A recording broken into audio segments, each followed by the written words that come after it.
Today I'm going to be playing Europa Universalis 5, a game that lets you take control of any country in the world in the year 1337, and for the next 500 years you can manage your country's economy, production, trade, diplomacy, warfare, conquest, exploration, colonization, your population, and more. The country we're going to be playing for today's video is the Byzantine Empire, a rump state located primarily in the Balkans and Anatolia that's been reduced to ashes from its once glorious past as the Roman Empire. Our goal, of course, will be to save Byzantium from collapse at the hands of the Ottomans and to restore glory as it once was.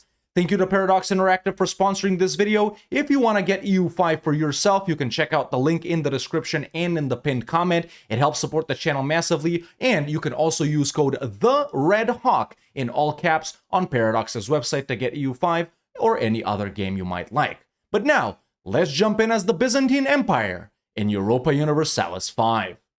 Alright, here we are as the Byzantine Empire, ladies and gentlemen, in what is our first Europa Universalis 5 video. And like I said in the intro, even though Byzantium has so many things going for it, like unique advances, unique government reforms, unique unit types, so many unique events, it still is one of the hardest starting nations in the entire game, and soon you'll learn why. First of all, we start off with an absolutely horrible economy. We're already in debt, and we're losing a ton of money every month. We have no stability, which you can understand why that's horrible, no legitimacy, which could bring about many civil wars, and no prestige. Additionally, our estates are super powerful. They have these horrible privileges right here, which take away a lot of things for us that we want to stabilize our nation, and they're very hard to remove. We also have horrible government reforms that give more power to the estates, and pretty soon, once a month takes over, we will get 3 or 4 possible disasters that can hit us very soon.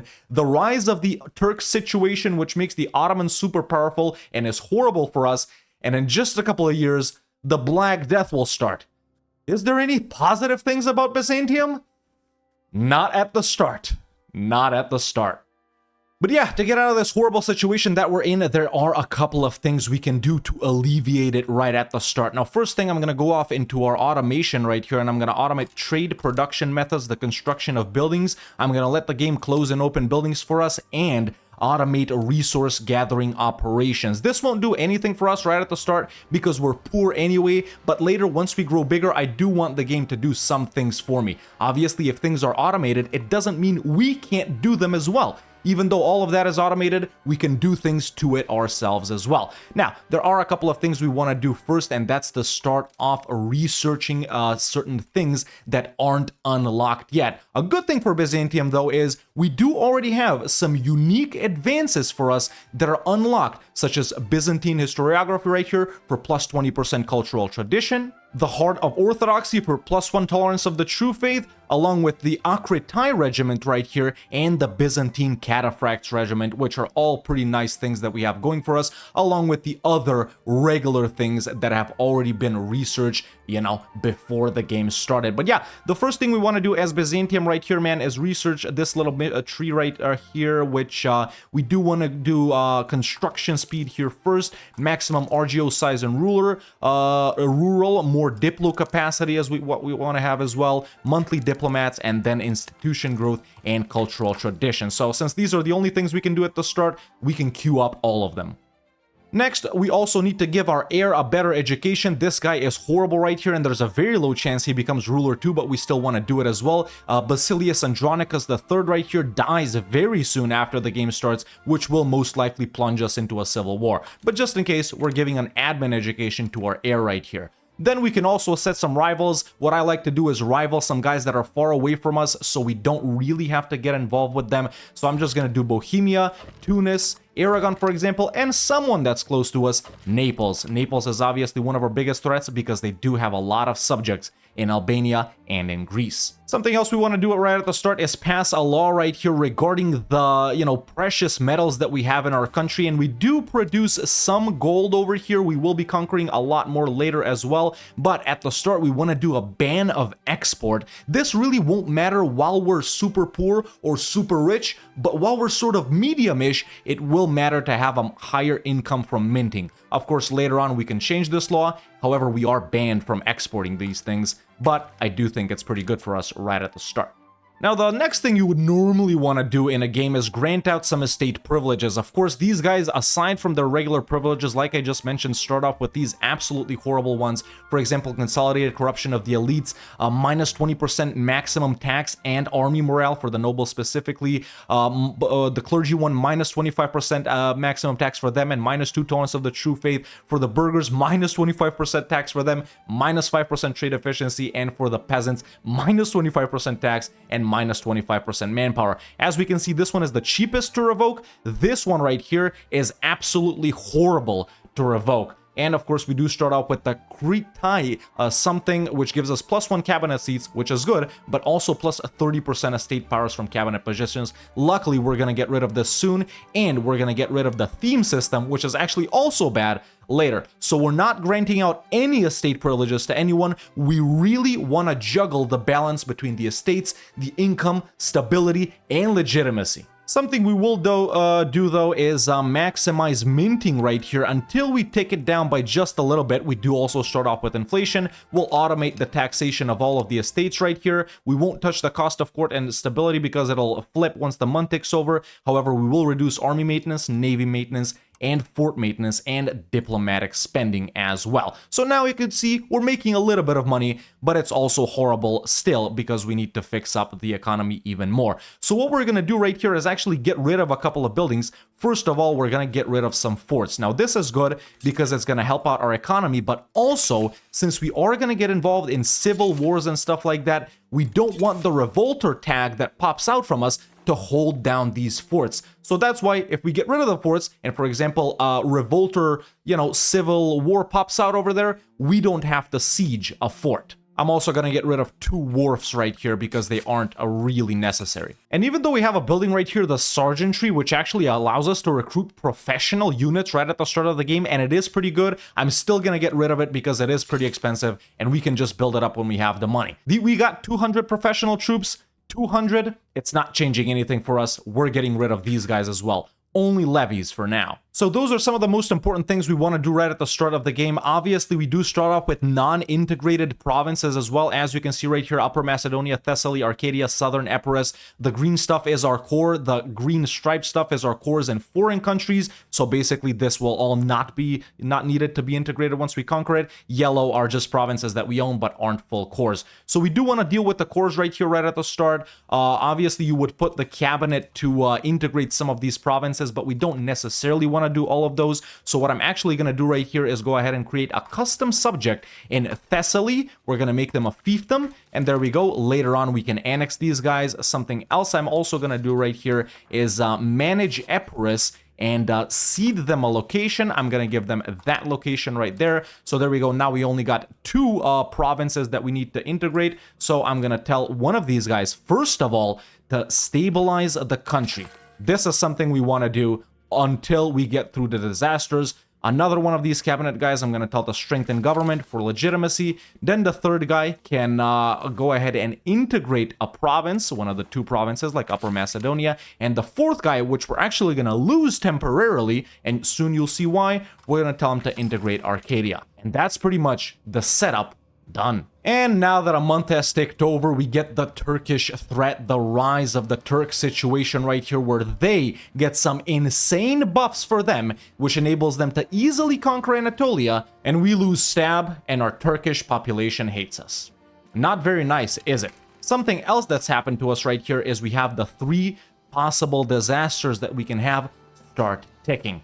First off, we have the succession crisis, which is going to happen if this guy dies. As you can see, what we get, absolutely horrible. Then we have the coup attempt, which is a regular disaster, not Byzantine specific. We could also get this one. This one really not that bad, but still annoying. And then the most horrible one, the decline of the empire disaster, which we have to get through 10 years of it, even worse. If we get this one or this one, there is a chance we could avoid the other 2. But of course, there's always a chance we could get 2 of them.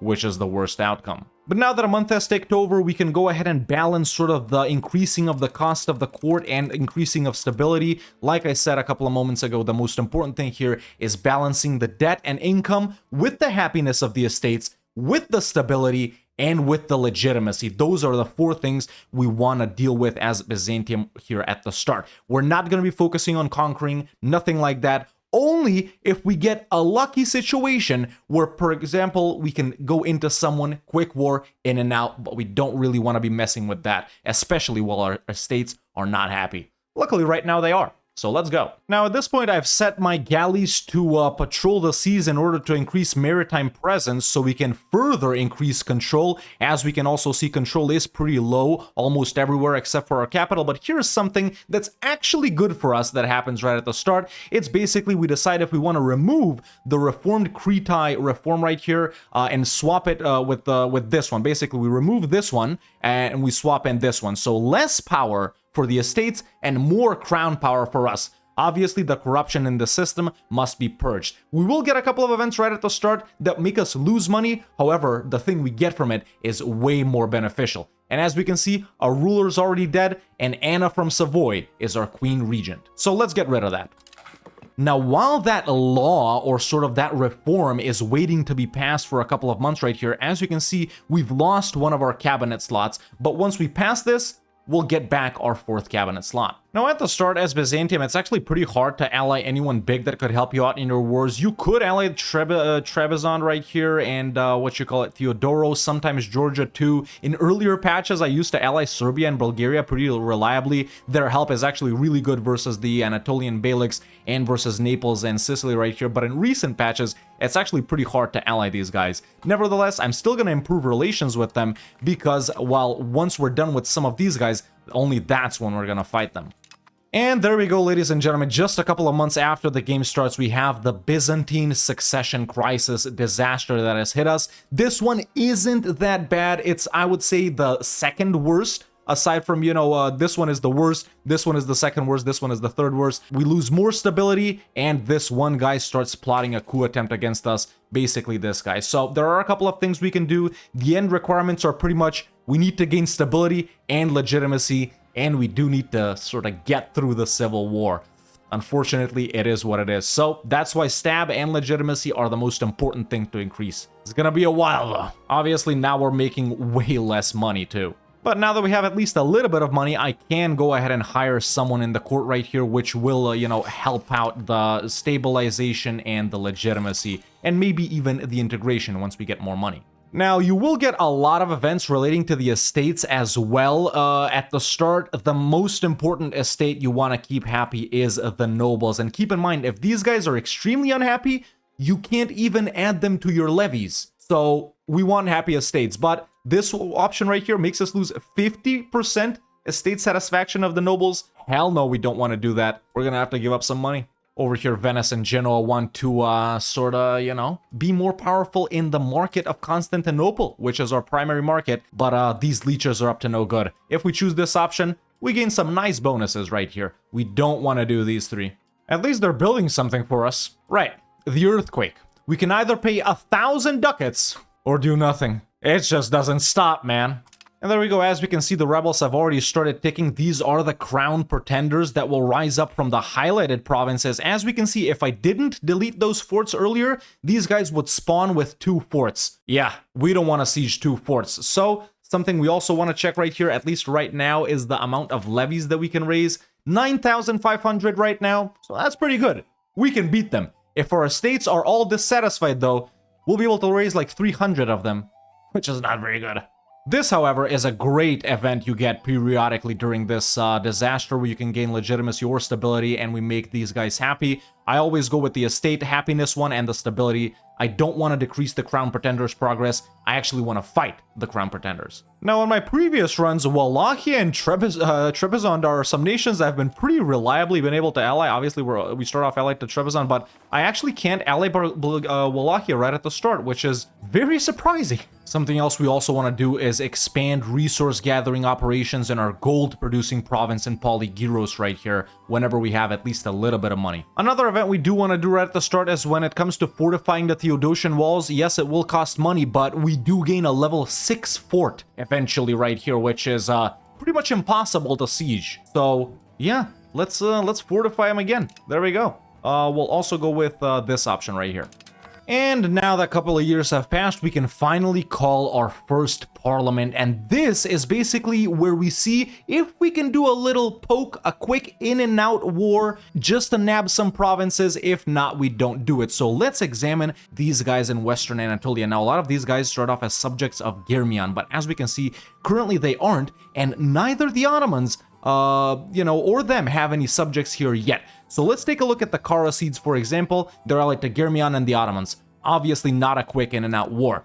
Saruhan is by itself though, so that's a great option. Then we can take a look at Aydin right here, which are allied to Chandar. Don't really want to get bogged down with that. And then Menteche right here is also solo, which is excellent. So yeah, we definitely have the option to fight a Saruhan or Menteche. None of these guys have forts right at the start, so it really is a quick and easy in and out war. So what we're going to do right here is we're going to call our parliament in Constantinople, do the issue that has the highest support right at the start. For example, that one right there, it is a nobles one. As we can see, it's already above 50%. What we're also going to do is support a traditional economy right here. There we go, even more support. And then what we can do is make them fabricate a CB. I am actually going to do it on Saruhan right here for the province of Karachi, for example. And there we go. We got a CB on Saruhan, and we can even technically get connected to our exclave of Philadelphia right here. A once glorious city, now reduced to Kensington Avenue. So let's go ahead and pass, for example, this right here. We don't want to make the estates too sad from this, and we can also do conciliatory movement. And there we go, we're back above 50. This issue can still pass. Yeah, that's good enough for me. All right, I guess we're doing a war on Saruhan. And there it is, no waiting around. Parliament claims, take this. There's the declaration of the war on Saruhan, and this is who we're fighting. They're super small, super weak. So let's go ahead and raise naval levies and all of our army levies as well. Now, these guys right here, obviously we're going to cancel them because we don't want them to get wiped by Saruhan. These guys here we can cancel, and these guys here we can cancel too. And here, we don't want to waste time gathering them with boats and stuff like that. So as soon as the levies are recruited, we'll gather them up in Gallipoli and do a naval invasion on Saruhan. They can siege down Philadelphia. That's okay. We deleted the fort anyway. At this point, the reformed thingy right here has been passed, so we have gotten back our 4th cabinet seat. Obviously, we're going to put this 4th guy back to integrate a province right here, and we're going to hire one of them. Navies are over here. We've got an admiral in charge. Army is over here. We can balance it. Let's put a general in charge. We do have some pretty good generals right at the start, and they have some nice traits as well. So let's go with this guy right here. And yeah, just ferry our army over to these guys. Now, for some reason over here, the Ottomans joined. I don't know if that happened during the war or not. They've allied with Saruhan. This has never happened to me before, so it's kind of weird. But, luckily, wars in EU5 aren't like in EU4. We've already sieged down all of Saruhan, and they will accept being full annexed, even though we don't do anything with the Ottomans. Obviously, Biz can defeat the Ottomans right at the start, but we're losing money. War and conquest is not a priority right now. We don't have cannons. We don't want to waste time sieging down Bursa and Izmit right here. So if they're willing to accept, we peace out. Like I said, quick war, in and out. You don't really want to get bogged down in wars right at the start. And there we go. That's our first little conquest that we had an opportunity to do. Really not that big of a deal. Let's go ahead and disband our levies right here and go back to making money and chilling because, well, we're losing a little bit and we don't want to do that, do we? Good thing too, we don't got to integrate any of this. It's all our cores. As you just saw, man, wars are super quick when there's no forts. I mean, not even, 6 months have passed since we declared the war and called the parliament and stuff like that, or how long this is, 3 months, I don't know. Super quick. Banking crisis is happening in Italy right now. We will exploit this chaos. A lack of financial credibility for 40 years honestly isn't that bad. So 2 loans canceled. Now at this point, we're no longer a great power, which is actually good. It's secretly good because being a great power does have some increases in the cost related to the court and stuff like that. So us not being a great power anymore, actually temporarily good while we deal with our horrible situations. We're the number 10 great power in the world. If we want to take a look at the great powers right here, it's mainly coming down to who's an empire or not. You know, a lot of it comes down to, kingdom rank and stuff like that. Ottomans are starting to rise up. They've got Chandar and Karasid right here as subjects already. A little bit of expansion by Bulgaria into Wallachia, not something that happens too often, and yeah, this is not good, because usually, like I said, I ally Wallachia to help me beat up Bulgaria. Bulgaria is kind of annoying because they got a couple of forts, at least in the early game they're annoying. When you get cannons, it's not that bad, but yeah, this doesn't fare well for us. And now that banking has appeared, ladies and gentlemen, we have the start of the Age of the Renaissance. So, whenever an age starts, you can pick one of these additional, like, free focuses that are aside from the stuff you research from the institutions. If you guys didn't get it by now, each institution pretty much has a little branch of research that, stems from it. Over in the Age of Renaissance, obviously, we got the Renaissance, banking, and professional armies, but we can choose an additional tree or an addition to that tree right there. And of course, we do want to go on the admin focus right here in the Age of Renaissance as biz, because, literacy is good. We got, efficiency of passing laws, a cheaper cost of court, less interest. Merc stuff we don't really use, but the proximity cost is good. Stab investment is great. We got the religious war CB, which we don't really use, but yeah, it's generally better than these two right here. So that's what we're gonna go with. Now that we're done integrating Upper Macedonia right here, we have a free cabinet slot with this guy right here. First, we're gonna go ahead and recovery effort on some of our provinces to reduce devastation, and then we're gonna increase control. Now, regarding the institutions and how quickly they spread, it's pretty much in the Age of Renaissance how close you are to Italy.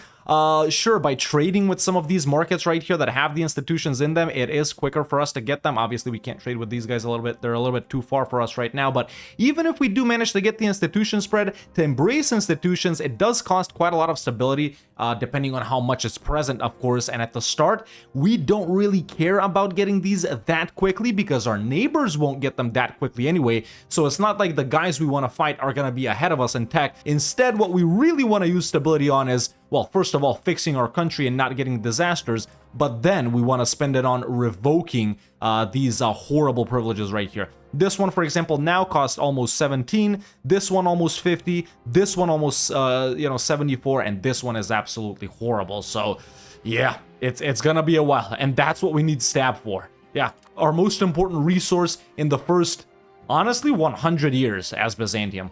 Finally an alliance. More expansion by the Ottomans. Starting to look scary.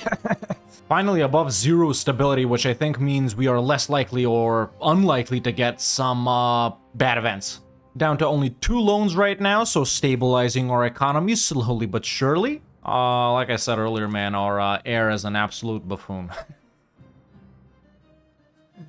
Yeah. Now, at this point, we can call the parliament again. If you have time here, normally you would declare another war, but the crown pretenders are about to rise up in like 7 or 8 months. And actually, they're going to be super small. Oh, this is going to be a very easy Byzantine succession crisis. But do I got time to go to war? Not right now. Let's check out Aydin. Actually, they're solo, and Smyrna is a province we really want. But they've built a fort. Yeah, Smyrna is a province we definitely want to get real bad, but they got a fort right now. Menteche, they're like to those tiny guys. Well, actually, that's their subjects, so they're not bad. They don't got a fort. You know what? I'll actually call a parliament right here. Well, this is going to be tough to pass. This is actually going to be very tough to pass. I'll see if I can get a CB on Aydin or Menteche right here, depending on what we do here. Not good. Well, I've gotten above 50%, although if this, if it fails, we do lose stability right here. It is only 7. Do I risk it? Yeah, I'm gonna risk it, I think. I want to fabricate a CB on Aydin, honestly, for Smyrna. Frick it. Yeah, this will fail, but it is what it is. No worries. Obviously, that CB is valid for a couple of years right here, so I think we got time to fight the Crown Pretenders and then go in on Aydin. Yes, it will be annoying without cannons that they've built a fort, but yeah, we'll still get it eventually. At this point, the other guy has integrated the other province that we need, so what I'm going to do is lock in the guys that are stabilizing our country and strengthening legitimacy, and the other 2 guys, I'm going to let the game do what it thinks is best. All right, Crown Pretenders are going to pop next month in these highlighted provinces. Once we beat them up, we should be closer to getting the Byzantine succession crisis wrapped up, especially because, well, either the Pretender might die or has left this, the court and stuff like that. If not, we're still going to have to wait for 30 stability and 55 legitimacy, but that's okay. While we're in a disaster, we can't get another one. So, yeah, let me raise forts and army maintenance even though we don't have an army. It's time to fight some Crown Pretenders. And there they are, they've risen up. Obviously, we gotta, siege down Thessaloniki and Edessa and Drama right there. Let's see how many levies we can raise. We can raise 8,600, so no need to even call in Trebizond and Wallachia, even though they'll get the job done for us. We got Epirus and Thessaly as well. So, yeah, let's raise our levies. I always raise levies everywhere, but then cancel them from where I don't need them. It's honestly easier like that for me, boys. And when fighting any civil war or any rebellion, it's pretty much like any other war, except as soon as you siege down a province, it flips to you. And there we go. Victory over the rebels. Let's see if that's gonna help us here in any way. Yes, I think it is. And there we go. That's the end of a succession crisis. We gain 9 legitimacy and 6 stability. Okay, that's the first disaster done. Okay, right now, because we're positive stability, we don't have the other disasters ticking, which is good, but still, it's very necessary that we gain even more legitimacy and even more stability.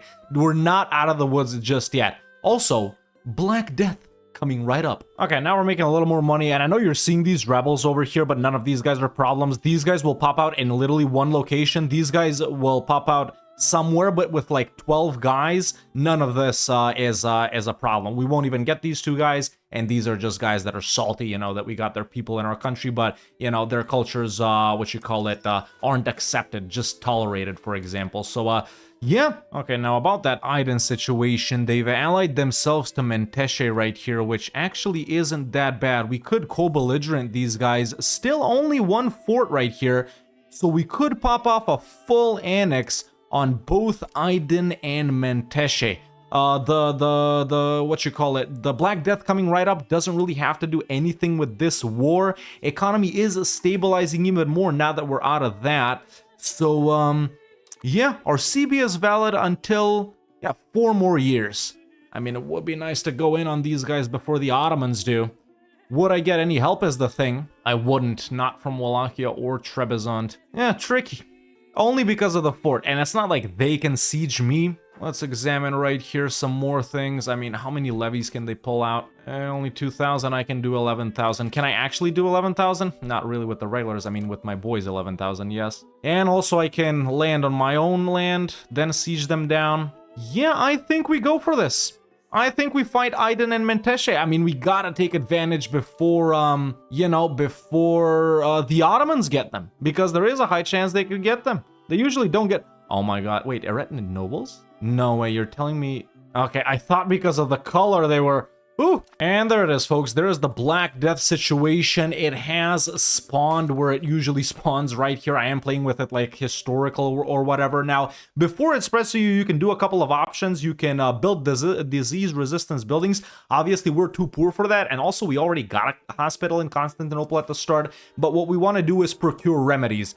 Not that this does anything to, to lessen the impact of the Black Death, but we do gain stability, legitimacy, and some estate satisfaction, even though it is going to cost us a little bit of money until the Black Death ends. So we definitely want to procure remedies. But yeah, even with the Black Death, let's get into it, boys. Let's go ahead and fight Aydin, co-belligerent Menteşe. They're going to bring in these tiny little guys, which let me check their fort situation. No forts. That's the most important thing you want to look out right at the start, man. It's forts, and luckily... These guys don't build them. In fact, it's surprising to me that Aydin has put down a fort in Smyrna, but that's okay. Okay, let's go ahead and pick this. Parliament approved claims on province. It's me and my boys right here, Thessaly and Epirus versus Aydin, Menteşe, and these guys who I don't even know who that is. Let's go ahead and full annex them. Okay, we got the fort not at full garrison, which is good. Now, here is something, actually, that's happened to me once, and I was surprised that it happened, but it's such a good thing. I got Albanian separatists, right? They popped out of this one province right here. However, the Albanian miners right here, which are, Albania is a vassal of Naples, and then in turn, these 2 guys are vassals of Albania, right? They've decided to somehow support this little rebellion that popped out of me right here. You know why that's good? Because we're only fighting them, not Naples. So this is pretty much a free annex on Albania for us without having to fight Naples. I didn't mention it at all because it's only happened to me once, and I've played Biz 7 or 8 times at this point. So that's excellent. An annoying thing is, sometimes there's a fort in Durrës, but there isn't one now. Okay, this is easy. My vassals are gonna take care of this, and even if they don't, as soon as I'm done with this, which is gonna be very soon, we're gonna pop back over there and nab all of Albania. This isn't our core, not all of it, but still very nice. I can even call in Wallachia and Trebizond right here, but I don't want to do it since the AI doesn't really transfer occupation.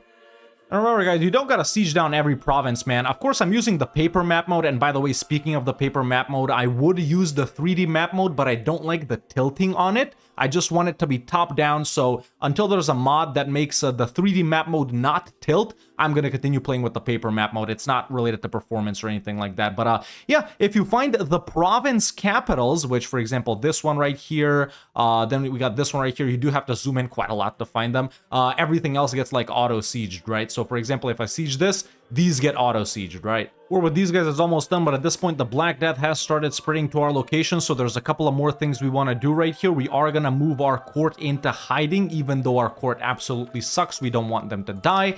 Then we're also going to go ahead and present scapegoats. This doesn't really do anything, but it makes, you know, some religious stuff, but mostly it gives us stability. Sponsor Mass Forgiveness gives us more stability, but that one actually does make the Black Death spread a little bit more. Something else you probably want to do as certain countries is isolate the cities. However, burghers need to be, or clergy, I think, have a certain loyalty. This one does help, although I don't really do it. So the reason the Black Death is actually good for Byzantium is you get stab from taking some of these things right here. So yeah, we're gonna have to let this play out its course over the next couple of years. We are gonna lose about 30% to 40% of our population, but war's almost done. As we can see, my vassals have done a very good job of sieging down Albania right here. I'm just unsieging myself a little bit. 100% war score on both wars.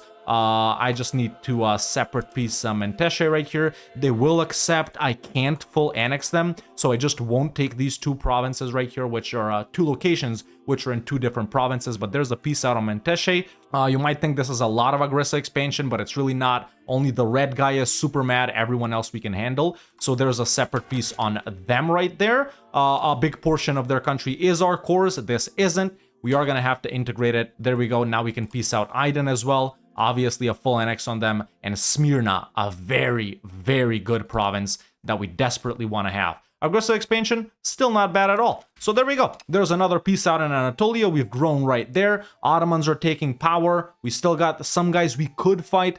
We'll see. And then, of course, we want to do a piece out on all of the Albanian guys right here. More aggressive expansion, but still not a problem. These guys won't even exist. So who cares? So there we go, one intentional war and one lucky one over here. I guess if you want to try and replicate this, you let the Albanian patriots rise up. But these minor guys don't always support them, that's the thing. So yeah, there we go. At this point, man, we got a couple of unintegrated provinces right here. Obviously, we still want to keep stabilizing the country. We could release subjects from these guys in order to make what you call it, integration quicker, and that's in fact what I am gonna do, at least on Antalya right here. It is kind of far away from us as well, so let's just save ourselves a little bit of time on that. We're gonna go ahead and create the custom subject of Antalya right there. We are gonna make them vassal, and we're gonna put yeah, you know, this person right there in charge of it. So there we go. We got a little subject right there. Obviously, you know, they are Greek Orthodox, which is nice, and because they don't have a lot to do, what they'll do is fully convert the province to Orthodox and fully assimilate Greek over here. So that's nice, you know, something that subjects do for you. But you know, the rest of these we are of course gonna have to integrate them. So let's do Albania with this guy. We can swap him out for a more useful one, and let's integrate this one with well, actually the guy in charge is pretty good. There we go. Actually, an alliance with Serbia secured as well. So we do got a little bit of a triple alliance right here going between ourselves, Wallachia, and Serbia. Let's take a look at Bulgaria. No allies. That is actually surprising. That is actually very surprising to me. Okay. Serbia would help. Obviously, they would occupy stuff for themselves as well. If we can get, I mean, even just us and Serbia can beat Wallachia. Aggressive expansion, actually not bad. You want everyone to be blue. Everyone that's blue absolutely loves you. So, yeah, let's do a little bit of improving relations with, I guess, you know, Hungary, Austria, Bohemia, the Italian guys, the Spanish guys, and we'll see where our next war takes us. But right now, still very low on stability. I actually haven't been getting a lot of events for stability. You usually do get more than I've gotten. At this point, I'm also going to start annexing Thessaly. Our loans have finally been paid off. Loans obviously super bad in EU5, man. Lots of interest, like 10% interest, and every loan you have decreases your crown power. Crown power absolutely vital, so it's good that we got rid of those. It's very good. Another thing is, man, you don't really want to do that much construction before the Black Death hits, because you're gonna build up all of these buildings. Ah, there we go. Actually, hold up.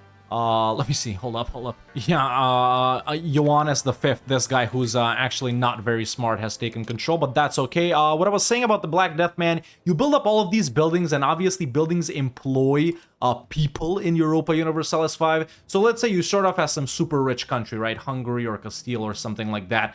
Oh, you're like, boom, I'm gonna spam up some buildings, man, blah, blah, blah. You do all of these things. Black Death hits, you lose 40% of your people. There's no one that can work in those buildings, right? So yeah, it's actually good that we don't have money as Byzantium at the start. Well, at least until you learn that you're not supposed to build buildings immediately. At least I don't think so. Our next era is actually going to be pretty decent, man. Prince Michael over here. At this point, we finally finished researching everything that we started. As we can see, you know, the Renaissance and banking and professional armies are spreading. I already explained why we don't really care about those. We're going to use stability for much more important things, but we can start researching some of the things that we've unlocked in the Age of Renaissance from this branch right here, which this one is actually really good for us too. First, we're going to pop all the way down to here for plus 0.02 stab investment, which runs through a lot of things. We do want a lot of these things. We also want max literacy for burghers, and over on this side, we want to do subject opinion and diplo annex costs for sure. We just like, you know, queuing these up right here.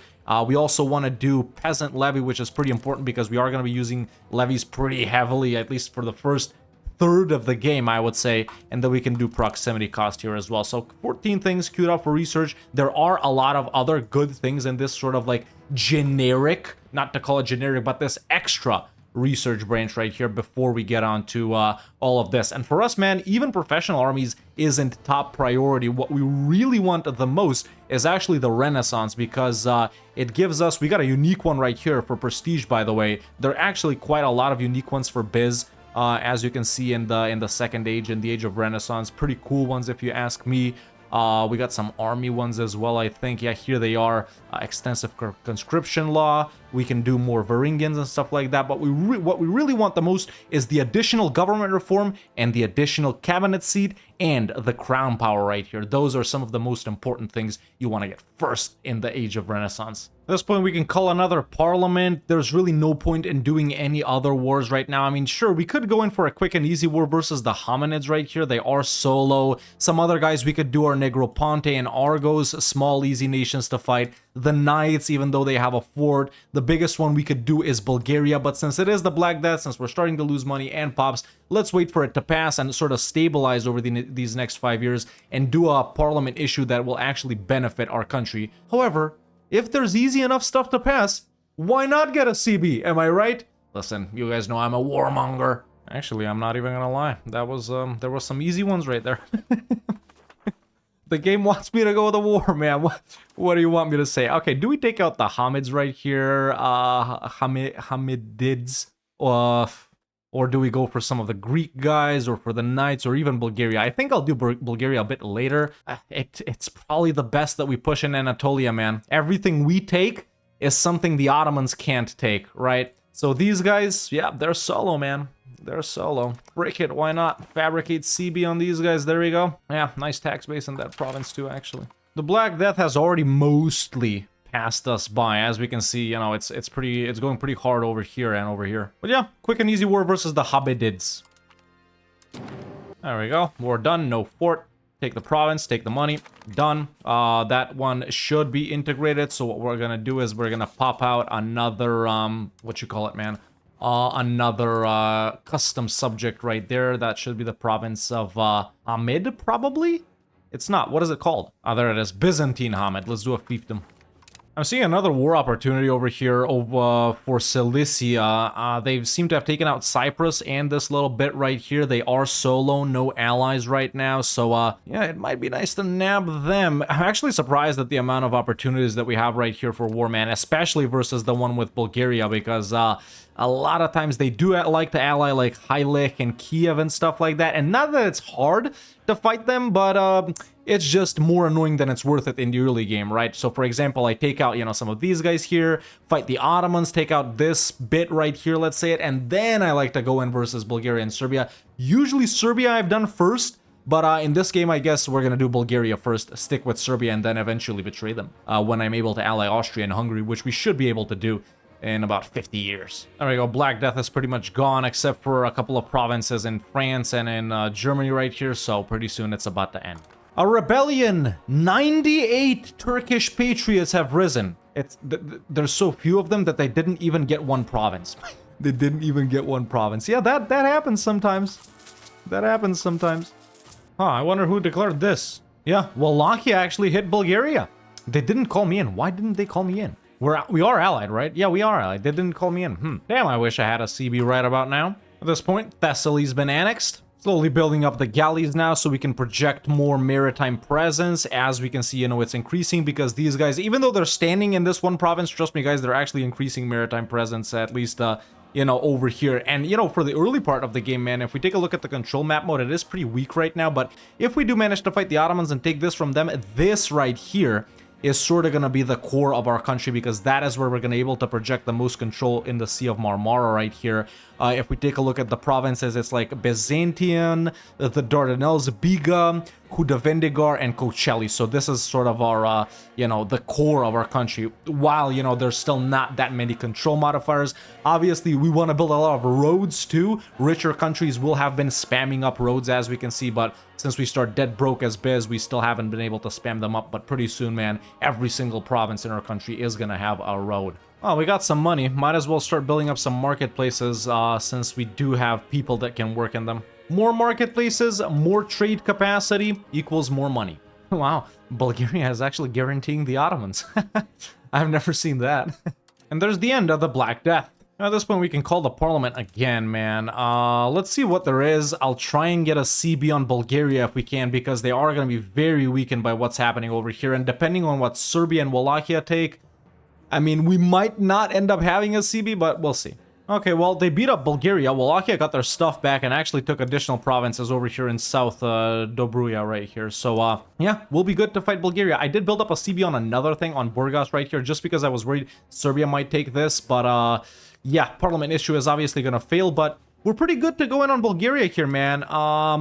Oh, they made them destroy a fort, I think, or Wallachia took it. So their only fort is the capital in Tarnovo and Vidin right here, which we actually won't even need to siege if we don't want to. For example, to take provinces like this one, this one, this one, this one, this one, something like that. One negative thing about being allied to guys you have cores on is you get this event right here. It's probably familiar to you guys if you've played EU4, but over here, for example, they can lose ability, lose opinion of us. We break the alliance. We can either revoke our core or we put a positive spin on things to lose prestige. This event used to be so spammy. Luckily, this is actually the first time I've gotten it since we've been allied to Serbia. But I remember back in older patches where you could really reliably ally Serbia and Bulgaria at the start.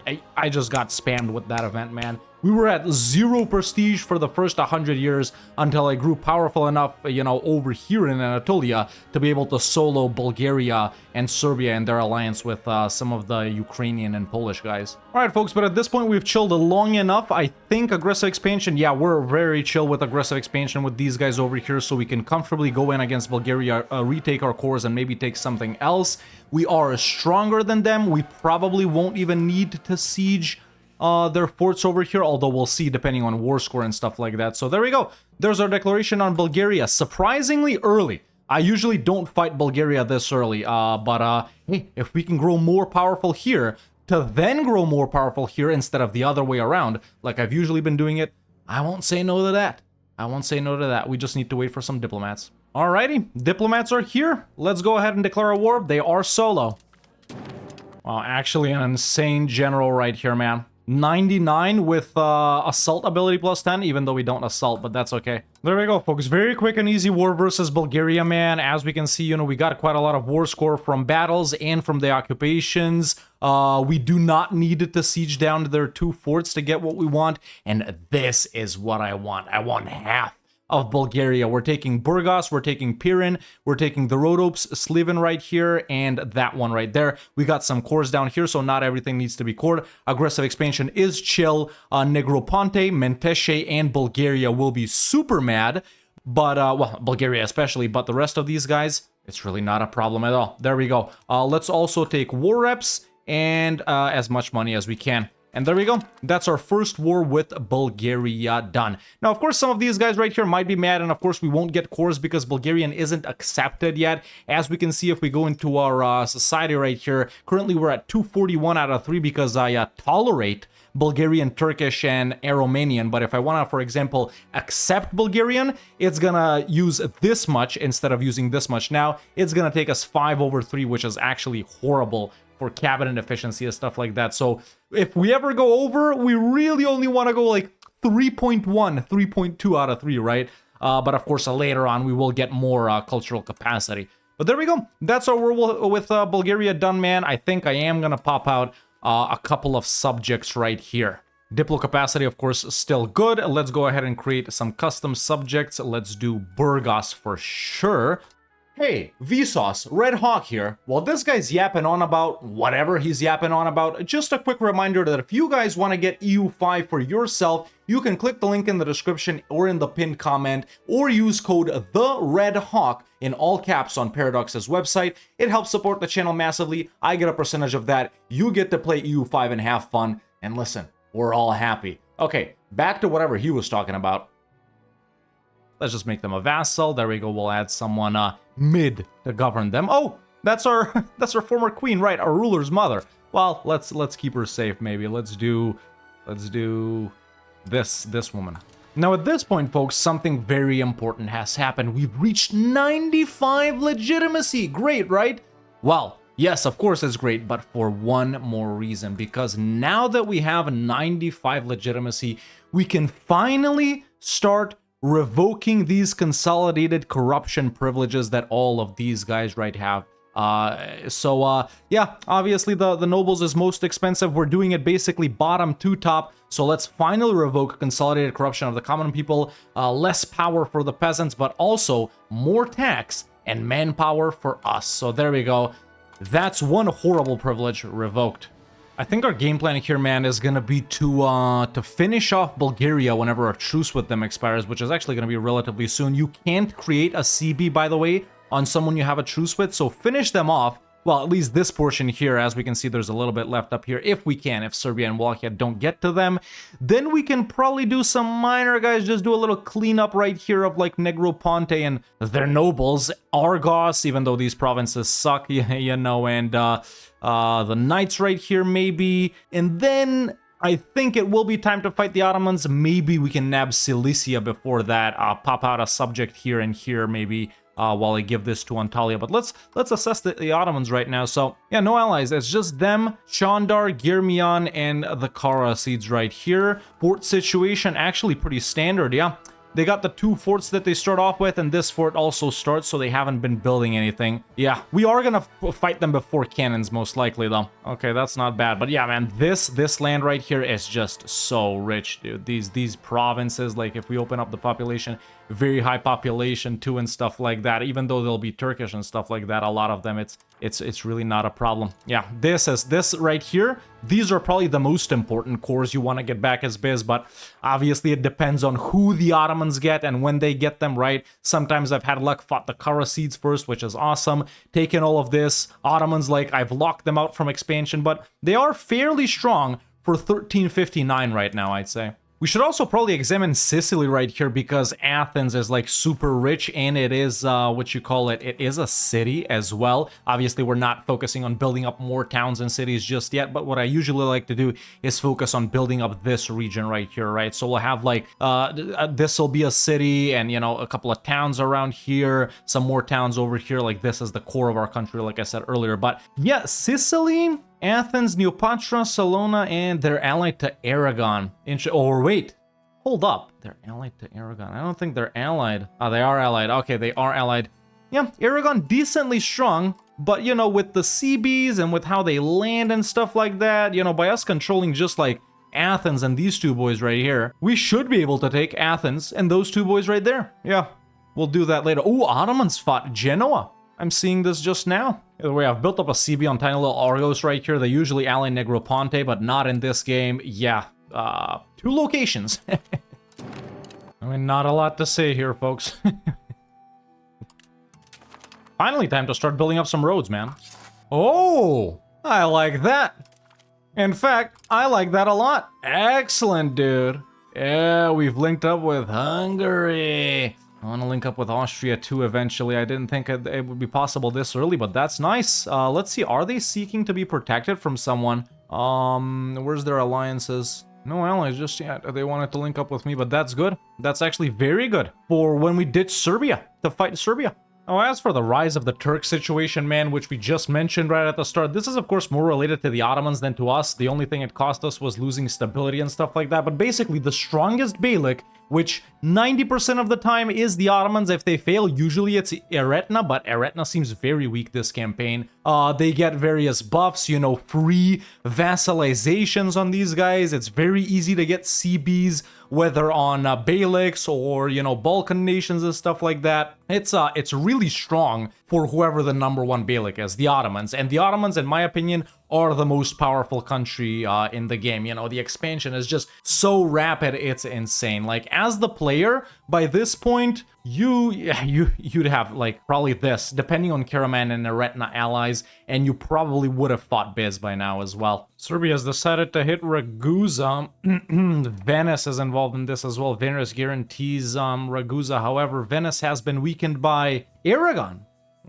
That's the first time I've seen Aragon that strong. I mean, if Serbia thinks they're fine to declare, of course I'll accept. There are a couple of things down here I probably want to get, but my navy isn't strong enough. I'll help them in sieging down this, though. I am building up my navy, though, as we speak, so. Now, truce with Bulgaria is up, and there is a coalition against me, but it's just Bulgaria and, Negroponte right here, so it really doesn't matter. Let's see if anything else has changed. Nothing else has changed, and in fact, even Hungary would help me out in this. We do got the parliament right now, so let's pull out a CB on these guys if we can. Oh, shout out Serbia. They actually gave me this little location. Awesome, why not? Oh, so look, there's the Bulgarian Union International Organization right here. It's a union between Bulgaria and Wallachia. Both are at 0, but Bulgaria is the senior partner, I guess, only due to prestige and stuff like that, so that's why Wallachia joins.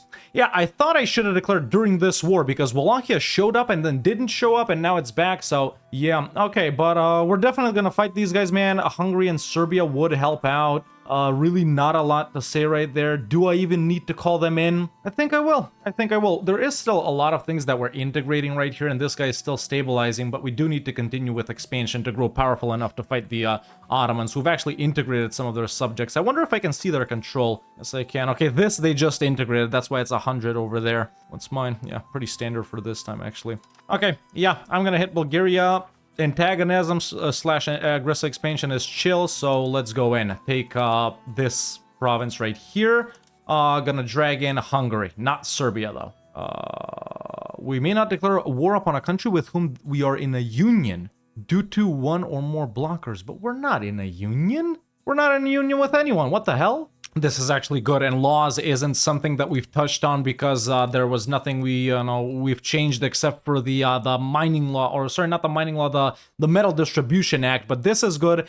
We currently have the Pronoia system administrative law right here, which gives us minus 10% maximum tax and minus 10% infantry maintenance cost. However, now due to an event, we got the event reforming the Pernoia system. We can unlock the reformed Pernoia system, and we enact it, which is plus 10% crown power.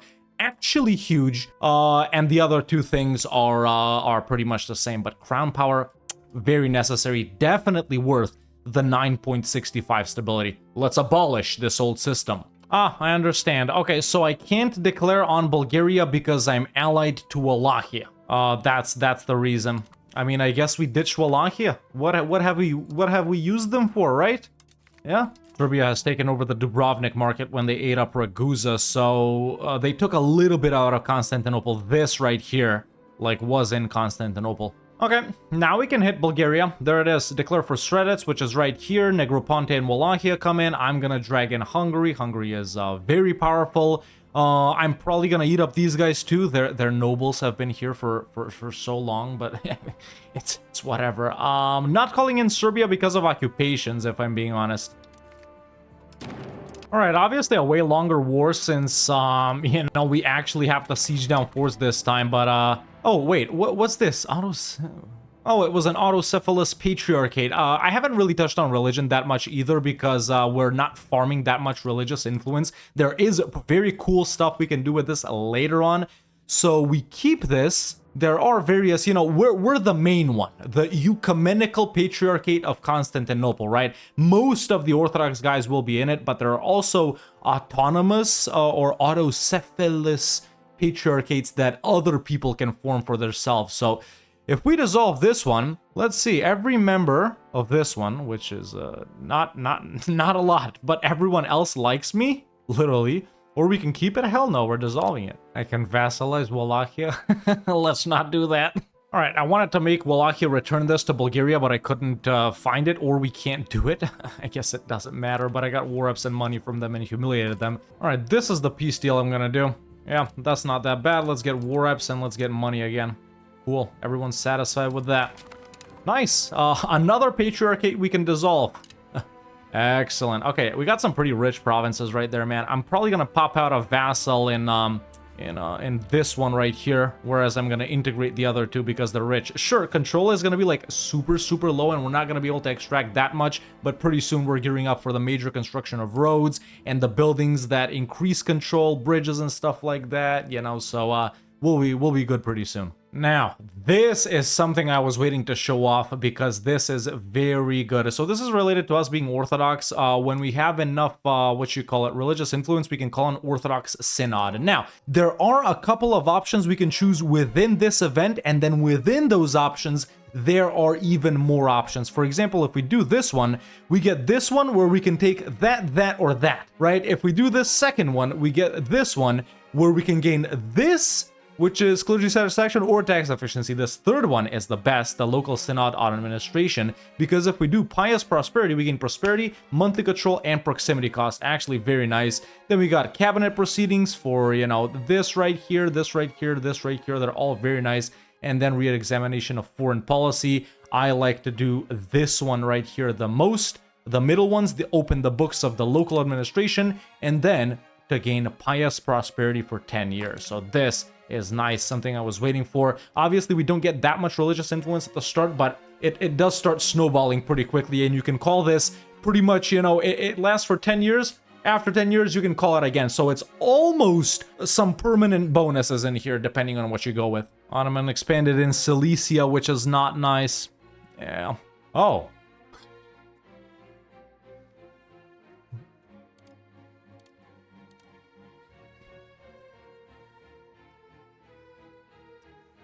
Yeah, we could absolutely roll these guys.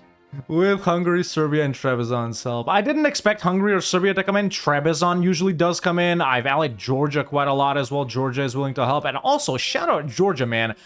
They're successful in about 9 out of 10 games. And they take over, like, a lot of the... Wait, when did they change this? I was gonna say a lot of the Caucasus, because Anatolia owned this bit right here. Like it is in real life, I guess, but yeah, they changed this map a little bit. This is probably the map mode that, you know, irks me the most because there were some weird things going on, but actually it's very nice right now, man. The only thing I would add is, I guess, I mean, it makes more sense to be a Poland than a Baltic, but I actually really like it right now. You know, the Maghreb was like right here as well. That's what I didn't like, but actually it's looking very nice right now. The only thing I changed, like I said, is getting this back to Anatolia, but you guys know I love my regions and my areas and my provinces. And speaking of provinces, this is something I wanted to mention in my first EU5 video. In southern Greece, in Morea, there is 1, 2, 3, 4, 5, 6, 7 provinces. No, not locations. Provinces. For example, you see this right here, right? 1 province, 2 province, 3 province, 4, 5, 6, 7. 1, 2, 3, 4, 5, 6, 7. 1, 2, 3, 4, 5. There's 7 only here. I think they did it for like granularity because a lot of different countries own stuff down here, but 7 provinces in southern Greece, dude. The only other place that it's similar is like in the Piedmont. It's pretty fricked up over here in Emilia-Romagna too, but 7 provinces, all of which have locations. This is like probably the most dense region in Europe, like southern Greece and the islands and stuff like that. Cool, nevertheless, very cool. All right, so the question is, when do we roll the Ottomans? Aggressive expansion, let's take antagonism, let's take a look at that. Yeah, well, high-ish with some guys. It's not like we're gonna get coalition, but man, once we go in and take all of these cores back, oh my god. Just, I'm imagining it. Biga, Karasi, Huda Vendigo right here, Sultanonu, Bolu, Kocelli. Oof, looking good. When can we call Parliament? Tell me now, when can we call Parliament? In 4 years. I mean, sure, we could like spy on them and build up a different CB, but it takes about as long. So let's just wait for the Parliament. As long as they don't ally like Egypt or the Jalairids or Golden Horde or someone, we're good. Which I've actually never seen them do that. I have actually seen them ally Egypt once. The Mamluks for all my for all my EU5 enjoyers, EU4 enjoyers. Oh, Hungary has changed its mind over here. Border distance? What? Did that not exist earlier? I'm actually not that confident with just Serbia and Trebizond. We still outnumber them, but the thing is that there's a lot of forts. There's like 6 forts. Okay, in that case, the war on the Ottomans is gonna have to hold on for a little bit. So I'm just gonna go in and fight, fight this war. Negroponte, Bodonica, which is these guys, and Naxos, which I guess has broken free from Venice. So yeah, just a couple of small locations right here, but why not nab it? After that, our truce with Bulgaria will be up. We'll eat this up, and then after that, we gotta go on the Ottomans, right? Whether it's with Hungary's help or without. Yeah, somehow it became too far away for them. I don't know why. Maybe we can link with Georgia? Called the Parliament. That's actually a very nice... very useful, thanks. All right, let's go in here. Quick little minor war. Marriage union. Sure, we'll eat them all up. All right, fairly simple war done right here. Just took a while to get transported to all of the islands. Annexing all of these, yeah, these tiny guys right here. There we go. Just a little cleaning up of the borders. Really nothing too significant. I got to pop up for another situation. I don't know why we're able to see it, but I guess we are. We got the Red Turban Rebellions. So, we can't see it, but it's happening. At this point, we've also annexed Epirus, our original starting subject. All right, finally back up to above 95 legitimacy. It's time to take away another one of these privileges right here. We are gonna go for... yeah, the burger one. The burger one, because we're already taxing them, and they're fairly rich, the burgers. Trade efficiency is good as well. Obviously, this one is the worst one. That's what we're going to remove last. But let's get rid of consolidated corruption of the wealthy. Why? So we can become more wealthy. There we go. Nice. Okay, we're going to be able to tax these guys a lot more now. Aw, Serbia just got done. I just got done helping them in a burger revolt. Now they got nobles revolts. Hey, Hungary is down to help again. Hungary is... they got Karaman now. God damn it. It's going to be even more annoying. And they're building up forts too here. Look, 1, 2, 3, 4, 5, 6, 7, 8 forts. But Hungary is down to help. Like this. Yeah, we can beat them like this. It's just the sieges are going to be annoying as hell. Maybe we wait for professional armies. We're, in fact, very close to getting it. Oh, have they released a subject here? What is this? Or is that a revolter? No, it's not a revolter. Yeah, everyone is willing to help out, man. I think we go into this war. When can we call Parliament? Unless Parliament gets here and then once again they're not willing to join. But we desperately need this land right here, man. we desperately need to get our cores back. All right, folks, Parliament has been called, and we do have a CB on the Ottomans. Aggressive expansion or antagonism is looking good, and no one is mad, well, except for Bulgaria, but it's just Bulgaria. We'll eat them up later. I think it's time we fight the Ottomans. This is going to be a long and annoying war. They have 1, 2, 3, 4, 5, 6, 7, 8 forts we need to take down. Yeah, you gotta do what you gotta do. And that's all before professional armies. Let's go in. There it is. Parliament approved claims on Biga, which is this right here. Calling in all the boys. It's time. Big one. To tell you the truth, I haven't fought an Ottomans this powerful. I never let them get that big. Or, it's not about let them, it's about, you know, how lucky they were. Like, they almost never get Karaman, right? Eretna is usually a bit stronger too, so usually whenever I fought the Ottomans so far, man, they're either their, you know, original size, which is like here, or they take out these initial guys so they're this big, or they're something like this over here, right? But this is the biggest Ottomans I've fought so far, but things are looking good. It's just going to be very slow due to the forts. My allies are coming in. Like, we're doing all right. Obviously, we got negative war score right now because the Ottomans have been catching like 500 unit stacks and wiping them and stuff like that. But we should be good. By the way, if some of you are wondering, yes, spy network does still help for sieging. You know, I've been so focused on these forts, I didn't notice my boys putting in a lot of work right here. Awesome, man. Awesome. Once again, we can do an Orthodox synod during this war. Let's see, was there an integration one? I don't remember. I don't think there is. If not, we'll just go with the regular stuff right there. Legitimacy, stab, prestige. Nah, yeah, we'll just go with this one, pious prosperity again. These other ones, conversion, and this is, yeah, for separatism. Yeah, this is what we want. This goes even faster once we revoke that clergy privilege too. Ottomans are already willing to accept. Now, I originally wanted to take Karasi here as well, but that's way over war score, even without taking these little bits right here, which are pissing me off, so I gotta get them.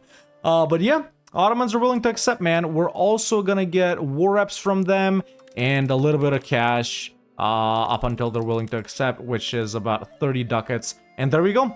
We take their two most important cities, Izmit and Bursa. Very nice. And that's the war with the Ottomans done. All right, they're still pretty powerful. There's still no pushover, but next war with them, we're fully dismantling them and taking over, taking back all of our cores right here. But yeah, that was pretty good for now, man. Antagonism will obviously be very high, especially with the Sunni nations right here, but still not a problem at all. All right, we got some vital provinces, man. We're looking good.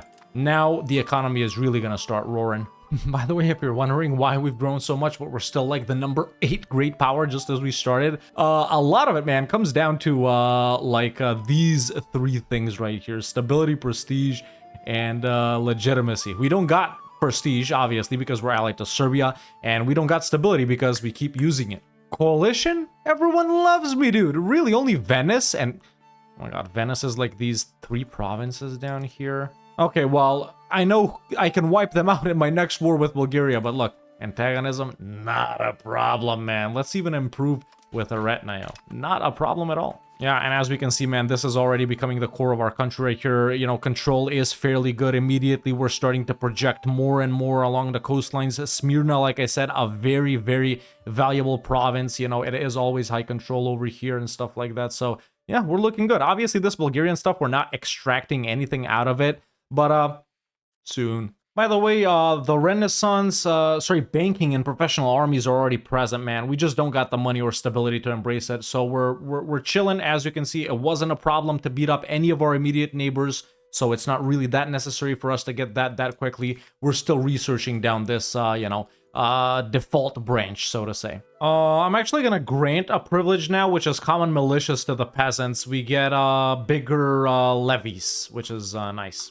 Yeah, it's very good to fight the Ottomans early, man. We just didn't do it this campaign. Look at how much our tax base jumped. That last jump right there is when we conquered this from the Ottomans. So yeah. Okay, just got a cheaper roads privilege, so we should definitely be constructing more roads. I have been doing them slowly but surely. Now this is what it's looking right now. Mostly around our capital here, as you can see. Told you about the money after the Ottoman War, brah, and we're even spending quite a lot on cost of court. Like, we could be making a lot more money here if we are not trying to max out legitimacy. I'm just trying to be at 95 at all times. I guess it's not really a rush. Yeah, maybe we focus on the economy more. And next, Antalya down here. Can we do Hamid? Not yet. Truce with the Ottomans is up in 3 years. We can probably call a cabinet around, parliament around that time as well. Yeah, I think our next war is once again versus the Ottomans, man. Yeah, wait a minute. So these guys exist somehow. And their ally is Athens, and their subject Salona. So, yeah.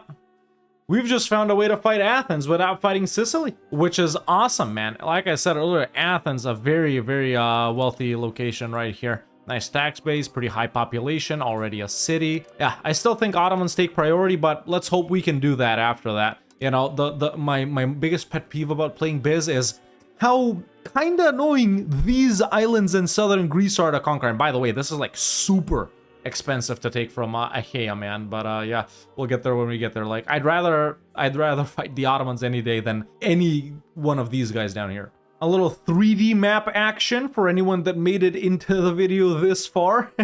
Yeah, this is what it looks like. Your country sure does feel a lot grander when you're in the 3D map, man. I gotta say that. Like, playing a Byzantium that's this big feels huge, dude. It's like 10 times difference from EU4, man. You know, you play this Castile, and you feel like you're playing Ming in EU4, right? Like, to feel like you're playing someone small, you gotta do someone like Bologna, for example. Even Milan feels like a medium-sized country, man. Playing Milan feels like you're playing like Bohemia, right, in EU4. It's pretty nutty, the scale of EU5. Yeah.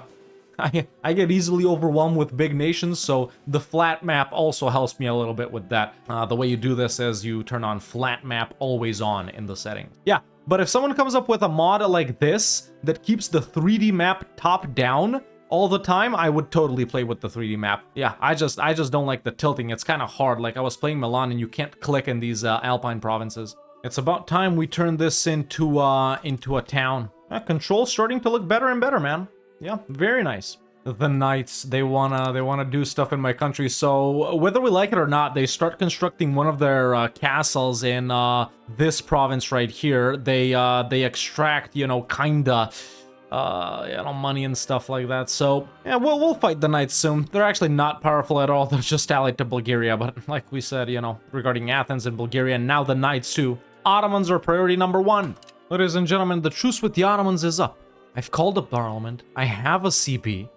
Have they built any more forts? No, they haven't. Hungary and Serbia are willing to join. By the way, I ditched Trebizond because Georgia declared on them. Sorry, I don't want to be bothered to fight this Georgia, but yeah. Alright, just waiting to deal with some peasants right here that are about to pop up, and we're gonna hit the Ottomans. I got a CB on them already. I was saving stability, as you know, to revoke further privileges, man, but I don't know. I mean, banking is not that relevant to us. Might as well get professional armies. This is, by the way, super late. As any other country, obviously that's closer to Italy, let's say, as any other country sort of in this sphere, aside from Biz, I would probably be rushing to get these institutions more or embracing them sooner, but just because we're using stability on so much more things, like I already said, we're doing it a bit later. But there's professional armies. This is where we're actually gonna start building professional armies, even though we could have them from the start. Getting a max of like 400 of them really does nothing for us, boys, and it just wastes like money and stuff like that. But let's do, where is it? We want to unlock the armory. So this is the actually good building that enables us to recruit troops. So let's research down to the armory, whatever we need to go through to get that. So army maintenance, recruitment speed, we can drill armies after the armory. We want to go down this side so we can unlock the gunsmith, so we can make weapons for our armies. The cannon maker, oops, sorry, wait, I clicked out of that. Where is it? The cannon maker, so we can make cannons, and then of course the cannon technology, because even if we have the cannon maker, we still don't know how to make cannons if we don't have this. So that's good enough for now. And later we'll jump into more stuff. By then we'll have, obviously, the Renaissance, go down to here, then get back to armies, then do banking and stuff like that. And in about, a couple of decades here, we'll actually even enter the Age of Discovery. And there's actually some really good technologies here too. All right, peasants have been dealt with. Let's call in Hungary and Serbia. I ditched Trebizond earlier because Georgia declared on them. Let's fight them. Ottomans and their subjects. Of course, now we got a massive army, dude. Way, way bigger than, you know, last time. But yeah, let's gather up all of the ships right here. We have naval superiority over the Ottomans. We had it earlier too. And let's just send all the boys in right onto this fort. New Basilius, finally one that can actually do things. The last guy, man, we all know. If we take a look at the, we can see their dynasties too, by the way. If we take a look at the dynasty, yeah, this last guy wasn't that good. Yeah, man, Ioannis the Fifth, he wasn't that good. Let's be real here. Emmanuel here is much better, right? This is consort, and this is his kid, other kid, yeah. Saruhanuglar, who the grandson? From what? How is that his grandson? By the way, if you're wondering if this is doable solo, yes, definitely. It's doable solo. It's just way faster with Hungary and Serbia, man. And I've actually never fought the Ottomans with allies. This is my first time. I'm sure some of you are interested in actually seeing battles as well. I know I haven't shown that at all, but if we click the battle right here, you can see some things that are of relevance to us. For example, we got way less morale than Karaman, apparently, who's the leader right here. However, yeah. In fact, we got less of everything, but we're just getting them on pure numbers here, man. On pure numbers. Look at this. Actually, I'm paused. There we go. Easy 10 war score right there. Byzantium actually has a really strong army compared to nations you usually fight, but yeah, I guess that's after you take away this, huh? And after you advance down a little bit down professional armies, which we're starting to do. Just one more technology, and this is professional armies. We got some insane generals and admirals, dude. This is the institution spread map mode, by the way, and it is looking fairly normal aside from Hungary. I don't know what Hungary is doing, man. Hungary should realistically be like myself and Serbia and Bohemia here, but I guess that pest market, huh? By the way, checking out the rise of the Turk situation, as we can see right now, it's 1395. In 5 years, it's ending. So there we go. There go all the buffs for the Ottomans that they have for the early game expansion because, well, they're not big enough. In fact, they're going to be even smaller. All right, and this is what we're doing with the Ottomans. This province, this province, this province, and that province, quite a lot of aggressive expansion, and now it's getting real. This is actually quite a lot of aggressive expansion. Still, the only guys that are really mad is Bulgaria, Ottomans, and Karaman, really the only nations they've kept pounding and pounding all over again. So, there we go. Some money as well, and that is our second war with the Ottomans done. Okay, rise of the Turks, more like rise of the Phoenix, the purple Phoenix. This situation is about to end in 4 years. These guys were not even thinking about it anymore. They can do whatever they want over here. We're done. Antagonism quite high. Let's improve relations, chill a little bit. We still got more to do. I mean, I'll take banking. Frick it, why not? Yeah, let's get banking, why not? Once again, look at that massive tax base jump when conquering the Ottoman provinces, man. This is where the wealth is at, really. This part of Anatolia, for Byzantium at least, right? Also, now that we have so much coastline, maritime presence, especially where it's light blue is like freaking perfect, and then in the other ones we're increasing it as well. Yeah, very nice. Control map mode is starting to look real good. We're seriously starting to make some money here. The dream of Osmanoglu II. Orhan Bey, the current ruler of the Ottomans, has now been achieved, and the world trembles at the might of the Beylik of the Ottomans. Who will ever be able to stand against them? Well, that's the end of the rise of the Ottomans. I'm not sure if that text is very fitting. Sure, they're kind of strong-ish, not even gonna lie, but we beat their ass. We beat their ass, straight up. Huh, Hungary somehow broke the alliance with me. I have no idea how. It must have been some sort of, yeah, something they got or something. All right, well, we've unlocked the armory, so I guess it's time to start building up a standing army. I have gathered up, you know, some ducats for that, so let's start putting it down. I don't think we have enough people to employ right now, but listen, even like 3 is enough right now. Obviously, the game will automatically build some more for me later, and even the estates will too, I think. I don't know about armories, probably.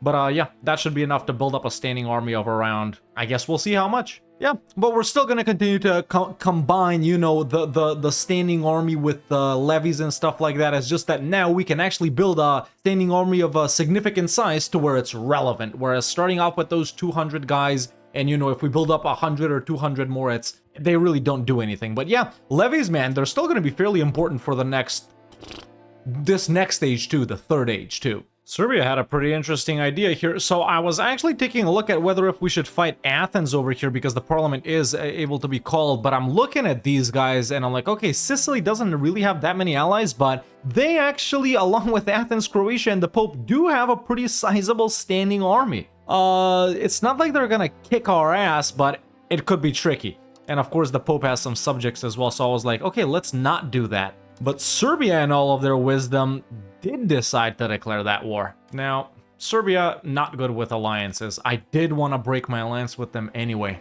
If I decline the call to arms here, our alliance isn't going to break. But do I decline the call to arms and break the alliance? Because listen, man, we still got those cores on southern Serbia right here. And these guys, with their raw materials, are actually insane. They already start off, or actually they already have like 4 silver producing provinces, as we can see. So yeah, those are rich provinces that can be devved up, and a gold producing province here too. So yeah, no strong allies. I think that's what I do, man. I decline this offer, and then I go ahead and break my alliance with Serbia. Okay, now we're still only linked up with, wait, didn't I ally Trebizond just now? I think I did, right? Yeah, only Trebizond, but that's okay. Flying solo. You know what? I'm gonna build a claim on Athens just in case. What we're also going to do at this point is finally revoke consolidated corruption of the faith. It gives us currently a lot of power to the, you know, clergy, minus 25% tax and minus 2 tolerance of the true faith. Let's get rid of that. Now, they don't like us, but of course we can always bribe them. There we have it. Professional army time, baby. This is exactly what I was waiting for. Pope and Croatia aren't willing to come in. Let's go. Let's take Athens. Boom. There we go. Professional army has been, why are those guys on a boat? Built up a little bit, obviously, even though, you know, these guys are just helpers for now. We're still mainly relying on, and actually we'll need a big navy here too. We're still mainly relying on levies. Oh, these guys were, Neopatria were a dominion? Oh my god. Tunis just made Sicily pop them out, right? Yeah. So I'm fighting Sicily for no reason, actually. Oh my god, one of the best events that we were waiting for, reforming the Palaiologos army. So, you guys know I mentioned the government reforms that we had right at the start, right? Obviously, we got the autocracy, which is just the regular one, but then we also started off with the theme system and with the Kritai Catholikoi, right? We swapped that one for the reformed one, but now we finally get to swap the theme system, which gives the nobles a lot of power, and we get decentralized. I didn't mention the values at all, almost, but we swap it with a modern imperial army, which we don't, you know, we don't give the nobles power, we don't decentralize. Instead, we gain infantry power plus 5%, which is like infantry combat ability, and plus 15% crown power, and plus 1 possible government reforms, which is nutty. Yeah. It replaces the theme system. Excellent event. I don't exactly know what triggers it, but yeah, hell yeah. Yeah, man, southern Greece. This is 4 provinces, by the way. 4 provinces. This is as much as this. That's crazy. Quite a lot of aggressive expansion, man, as we can see, but obviously Athens will be annexed, so we don't care. Yeah, they're not willing to accept just yet, though. We need to stay, or I need to naval invade Sicily.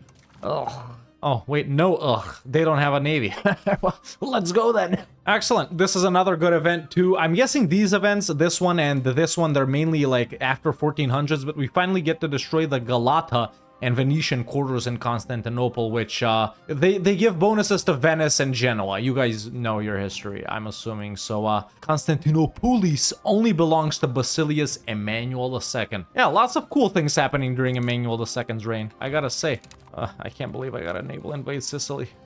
Okay, now they'll accept, finally. War reps maybe? Oh, sure, nice. Okay, there we go. We got Athens. Oh, we got these guys as a subject by default, I think, right? I think we did relations. Yeah, we did. We got a dominion. I've never done a dominion. I wonder what it is. We may only annex a nation which has been our subject for at least 100 years? How do we change them to vassal? How do we change them to fiefdom? What don't they like? Different religion. Number of subjects with limited diplomacy. Well, I can just force religion on them, can't I? What? Italy was once Byzantine, but with both the Lombards and the Normans taking control, we lost any foothold in the region. Now that we've re-established a base in Malta. Did I take Malta by mistake? I didn't plan to take Malta. In fact, I just wanted to expand in the Balkans and Anatolia, really, but Castle and Malta, control development, I mean... frick it, why not? Oh no, I just clicked on all of the Athenian provinces. I had no idea that this was theirs. It was owned by Athens, I guess. Yeah. So I forced religion on Neopatria right here. We can expect the annexation to last until 1836. If it were to start. But yeah, I'm just gonna change them to a vassal, man. Just a little more, and southern Greece is ours, man. Just a couple of Venetian provinces. Achaia right here, which is a Naples subject. Naples, honestly, not that powerful. And then the Knights. Cool. All right, we finally passed Modern Imperial Army, but that's also unlocked another slot. We got some really good ones right here, actually. For example, Royal Decree. For even more crown power. Privy Council is actually pretty good as well. We're gonna get a fifth one pretty soon from Renaissance here. This one, don't really care about.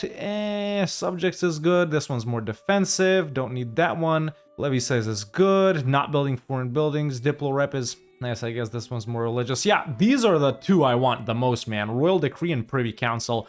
Let's go with Royal Decree first. Finally got the cannon maker as well. We'll build them up soon. Meanwhile, as we can see, even though we're mainly focusing on conquest and not actively, you know, converting provinces to Orthodox and Greek and stuff like that, we can see that Orthodox has already become quite a large majority in a lot of these provinces that we've conquered from the Ottomans. If we take a look at culture, Greek is also, once again, a majority where, you know, at the start it's more 50-50 in certain ones. So, yes, there is, you know, passive things that happen in the background of the game depending on, you know, your religious influence and cultural influences, stuff like that.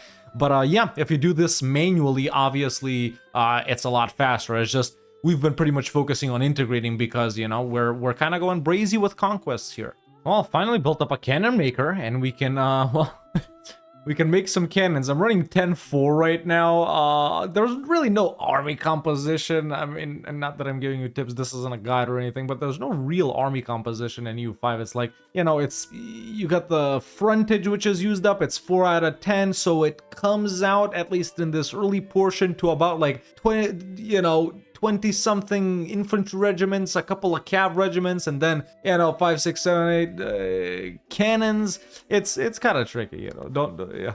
Let's build up a couple of cannons right here and go invade Serbia. I just got a CB on them. Yeah, there's actually some really good stuff in banking. I forgot to. So the bureaucracy law is awesome, but first we want to get the counting house, and actually very important building, local crown power plus 33%. Then what else is there? The entree pot right here is really strong. Bureaucracy law. Yeah, we can get these done. Pretty soon we'll unlock Renaissance, though. I already have it. I just need more stability. Pound lock canal, very necessary too. Local proximity cost minus 5%. Yeah. Bang in. Pretty nice, like, full unique army right here, man. It's 10 Acritai right here, and if you're wondering why we don't got, like, Varangians and stuff like that, is because these guys are kind of the upgraded version of this one. If I build this one, it'll prompt me to upgrade him to this one. So, yeah, they got some cool unique things, man. Minus 10% morale damage taken, you know. These guys are really good. Minus 25% strength damage taken, more initiative, more morale damage done, and then some cannons as well. Yeah, I'm ready to fight Serbia. These cannons will sure help us siege down forts quicker. And their capital is right here, so we should be able to nab it quickly. Yeah, not even at full garrison. Okay, came back from a break and actually forgot I wanted to declare on Serbia. So there it is. Now, I was considering doing a playthrough like this, but I didn't know how reliable this event is. So there's this guy that around this age right here, around the early 1400s, I guess every time, although I can't remember if it's happened to me every time. I know it's happened to me once. You can get him in your court. And this guy may attempt to revive Hellenism. So let me know in the comments below if you want to see a Hellenist revival Byzantine playthrough. But obviously, yeah, you gotta maybe plan for something like this. So, for us, his heretical teachings must end. Alright, this is the peace deal with Serbia right here. We're taking these two provinces, this one and little bits of Albania, and this province right here that we have left over in them. You guys know I'm a sucker for my whole borders. So yeah, that's the peace out. Obviously, antagonism, once again, not a problem. However, the guys we keep pummeling are the guys that keep being angry at us, Bulgaria and the Ottomans, which are already in sort of a coalition versus us. So yeah, let's get war reps from Serbia as well if they're willing to give it.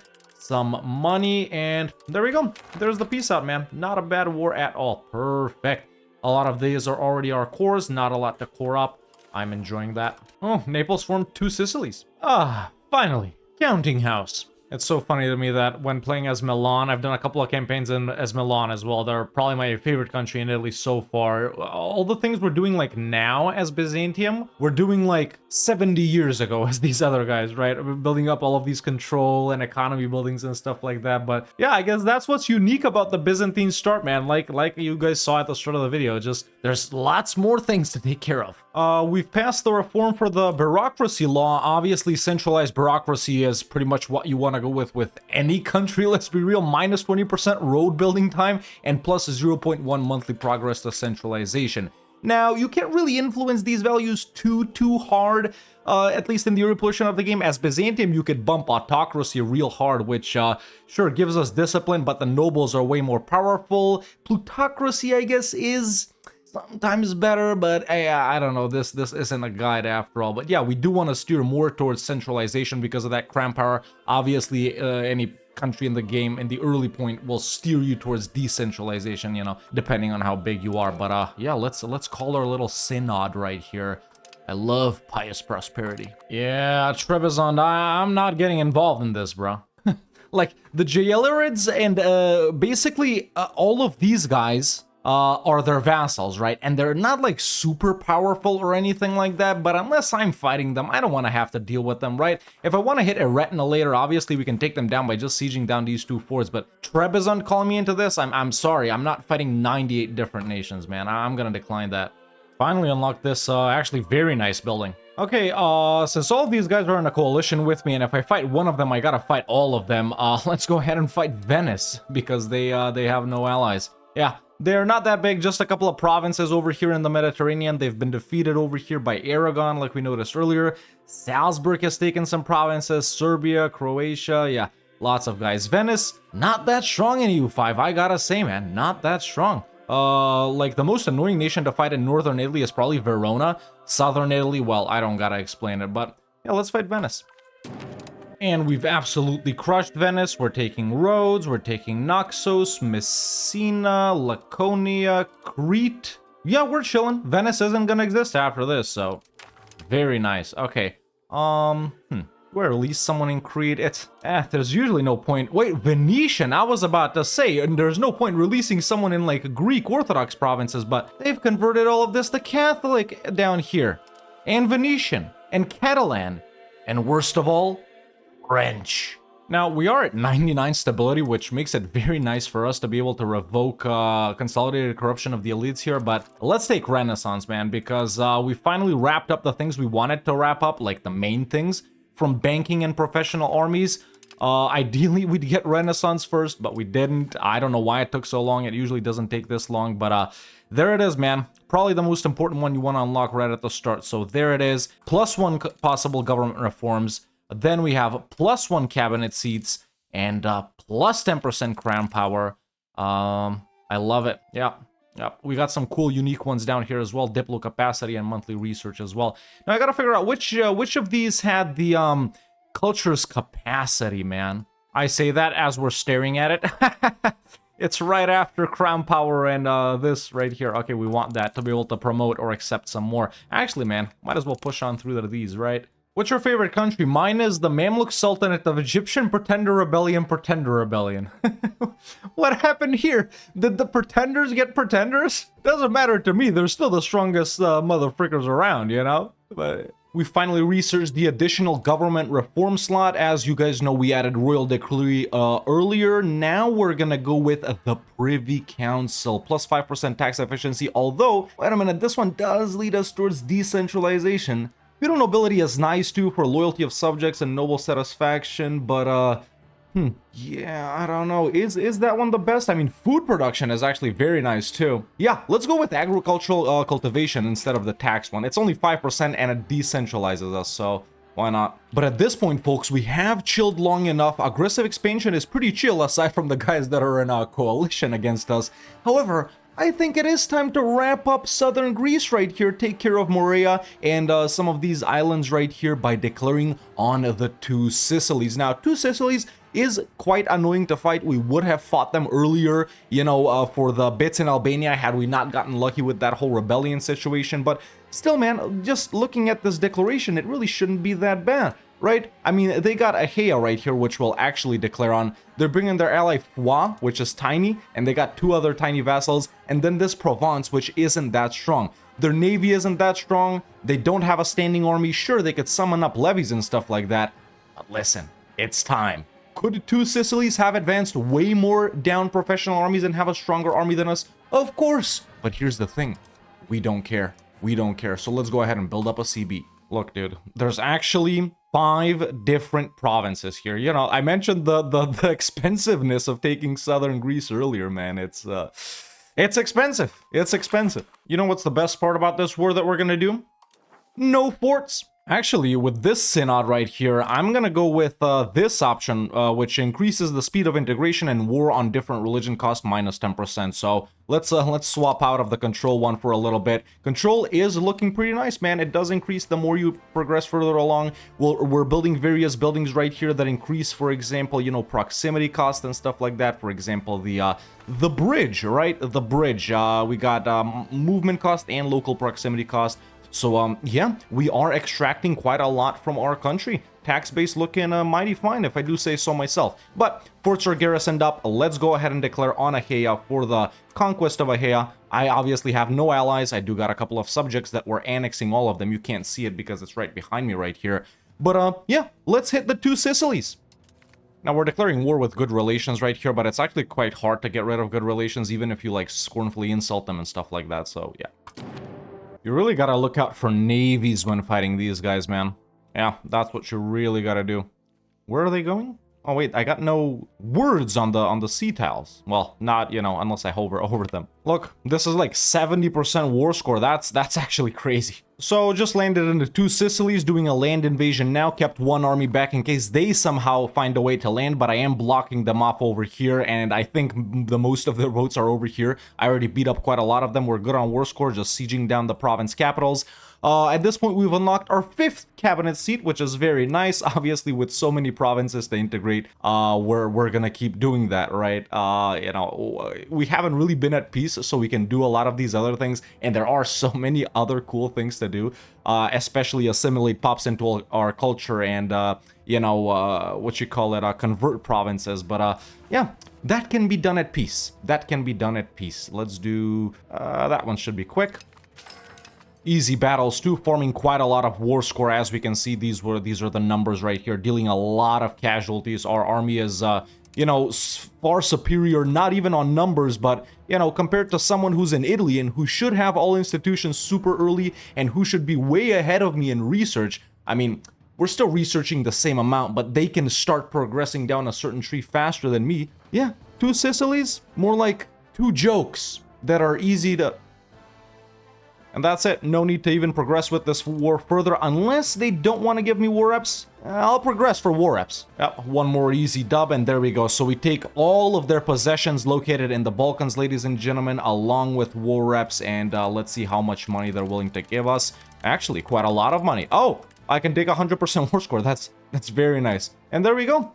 There's the peace deal with these guys done, and we officially kicked the Italian nations out of the Balkans in the early game with, you know, with Albania here and now here. Well, not really. Well, I guess yes, really, right? Because this is other guys. This is Germans, so I'm technically right. And there we go, man. Yeah, wars are fun, dude. Wars are fun, and I'm so glad it's like easy to get them done, right? It's not like in EU4 where you gotta do an all-out war every time, and war score from battles, man, is so significant.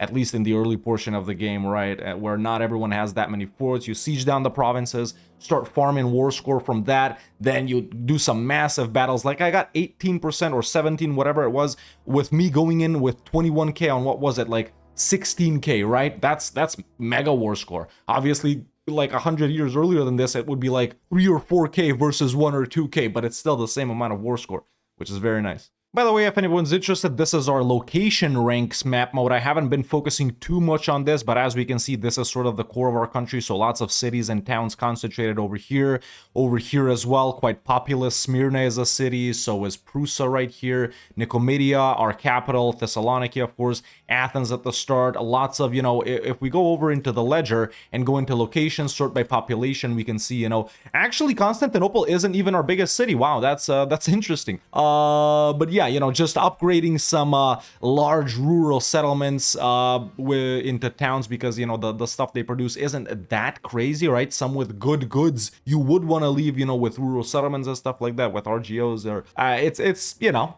sometimes you go off of vibes, sometimes you go off of stats, but yeah, lots of high population provinces, man. And there we go, all of our subjects have been annexed. Is it beneficial to annex all of your subjects in the early game?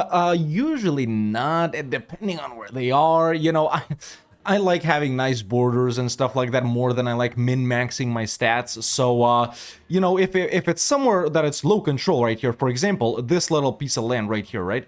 It's like we pretty much don't even own it. So it will be way more beneficial to have a subject own all of this, or maybe even all of Albania, right? Because it's tough to get control right there. It's not an accepted culture. It could be a different religion. It's behind, you know, if we go into the tactical map mode, for example, you know, some people might think it's hard to see like terrain and stuff like that for battles and for expansion and for growth if you're in the flat map mode. But you can always go into like just tactical, for example, and, you know, getting control through mountains, it is pretty tricky, at least, you know, in the early portion of the game. So from an optimalism perspective, is it better that we grant all of this, for example, to our subject, or that we kept these lands right here in possession of our subjects? Of course it is.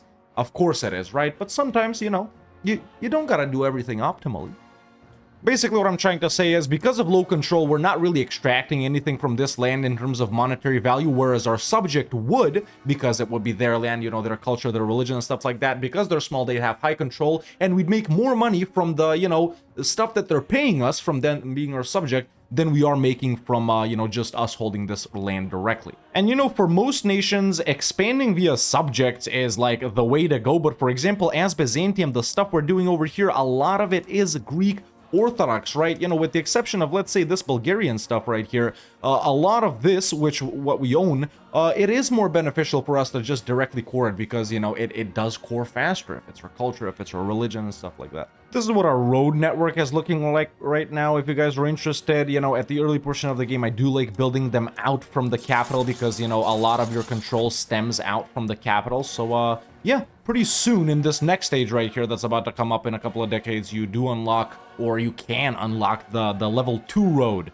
the paved road, I think it's called, yeah. New Basilius. Actually, he's not bad, yeah. Michael, right? No, Demetrius. I guess Michael died. I think he was the heir. Let's marry him. Now, at this point, a little bit of time has passed, and I think it is time to complete our quest of getting southern Greece back into the hands of the Byzantine Empire. As you guys can see, there's only a few locations in southern Greece owned by foreign powers. This little town right here, owned by the Knights, which are a vassal of Cilicia. And Cilicia owns Rhodes and Kos right here. So I think it's time to get into it with them. But if we take a look at the cultures, oh, look, they seem to have Greek people under their occupation in Cyprus. So why not declare on Cilicia, take Cyprus, and these provinces from them and their subjects? All right, let's do it. All right, there's Cilicia. I don't think they have any allies. They don't. It's just them and the Knights. So yeah, let's declare for Cyprus. Yep, let's go. And actually, additionally, it's time to take back our final core province in foreign hands. Well, 2 provinces, Rhodes and Kos. And there we go. They're willing to accept. I want to take all of this right here. We might deal with these guys in the future. Let's get war reps as well if they're willing to give it to us. They are. And, yep, that's it. That's another easy war wrapped up. And I think now pretty much, man, all of the, well, almost all of the Greek people are within our borders. Obviously, you know, they're migrating elsewhere. We got some Greek people living over here. About 5% of that population is Greek, but hey, we got the main thing back. Now, I actually am gonna pop out a subject over in Cyprus, even though it's Greek and you know, Orthodox. Well, mostly Orthodox. It would be fairly quick to integrate, because I do want to show off just a little bit a historical extraterritorial subject? Right, we don't got these yet. You're right, right. What I wanted to show off was a historical subject, right? We can create a lot of these guys, but what I'm gonna do is, where is Cyprus? Where is Cyprus? Yeah, that's who I want to find. It's, yep, Kingdom of Cyprus. And we're gonna make them a vassal. There we go. That's the Kingdom of Cyprus right there. At this point, we are the number 4 great power in the world. Now, out of the countries that we know about, we are the most powerful, yeah. So I'm guessing the 3 other greatest powers in the world we can't see. I'm assuming it's someone in China, someone in India, and in fact, it could be someone in Africa, because if we go over here to country ranks, like I said earlier, empire really influences, you know, your country rank. At the start of the game, the only empire in Europe is Byzantium. Sure, we got Trebizond right here, but, you know, Anatolia is in Asia, technically, I guess, near Europe. Trebizond is also an empire. Serbia can easily become an empire as well, right at the start if it beats Byzantium ass, but we got 2 or 3 over in Africa. I think we got 2 guys over here.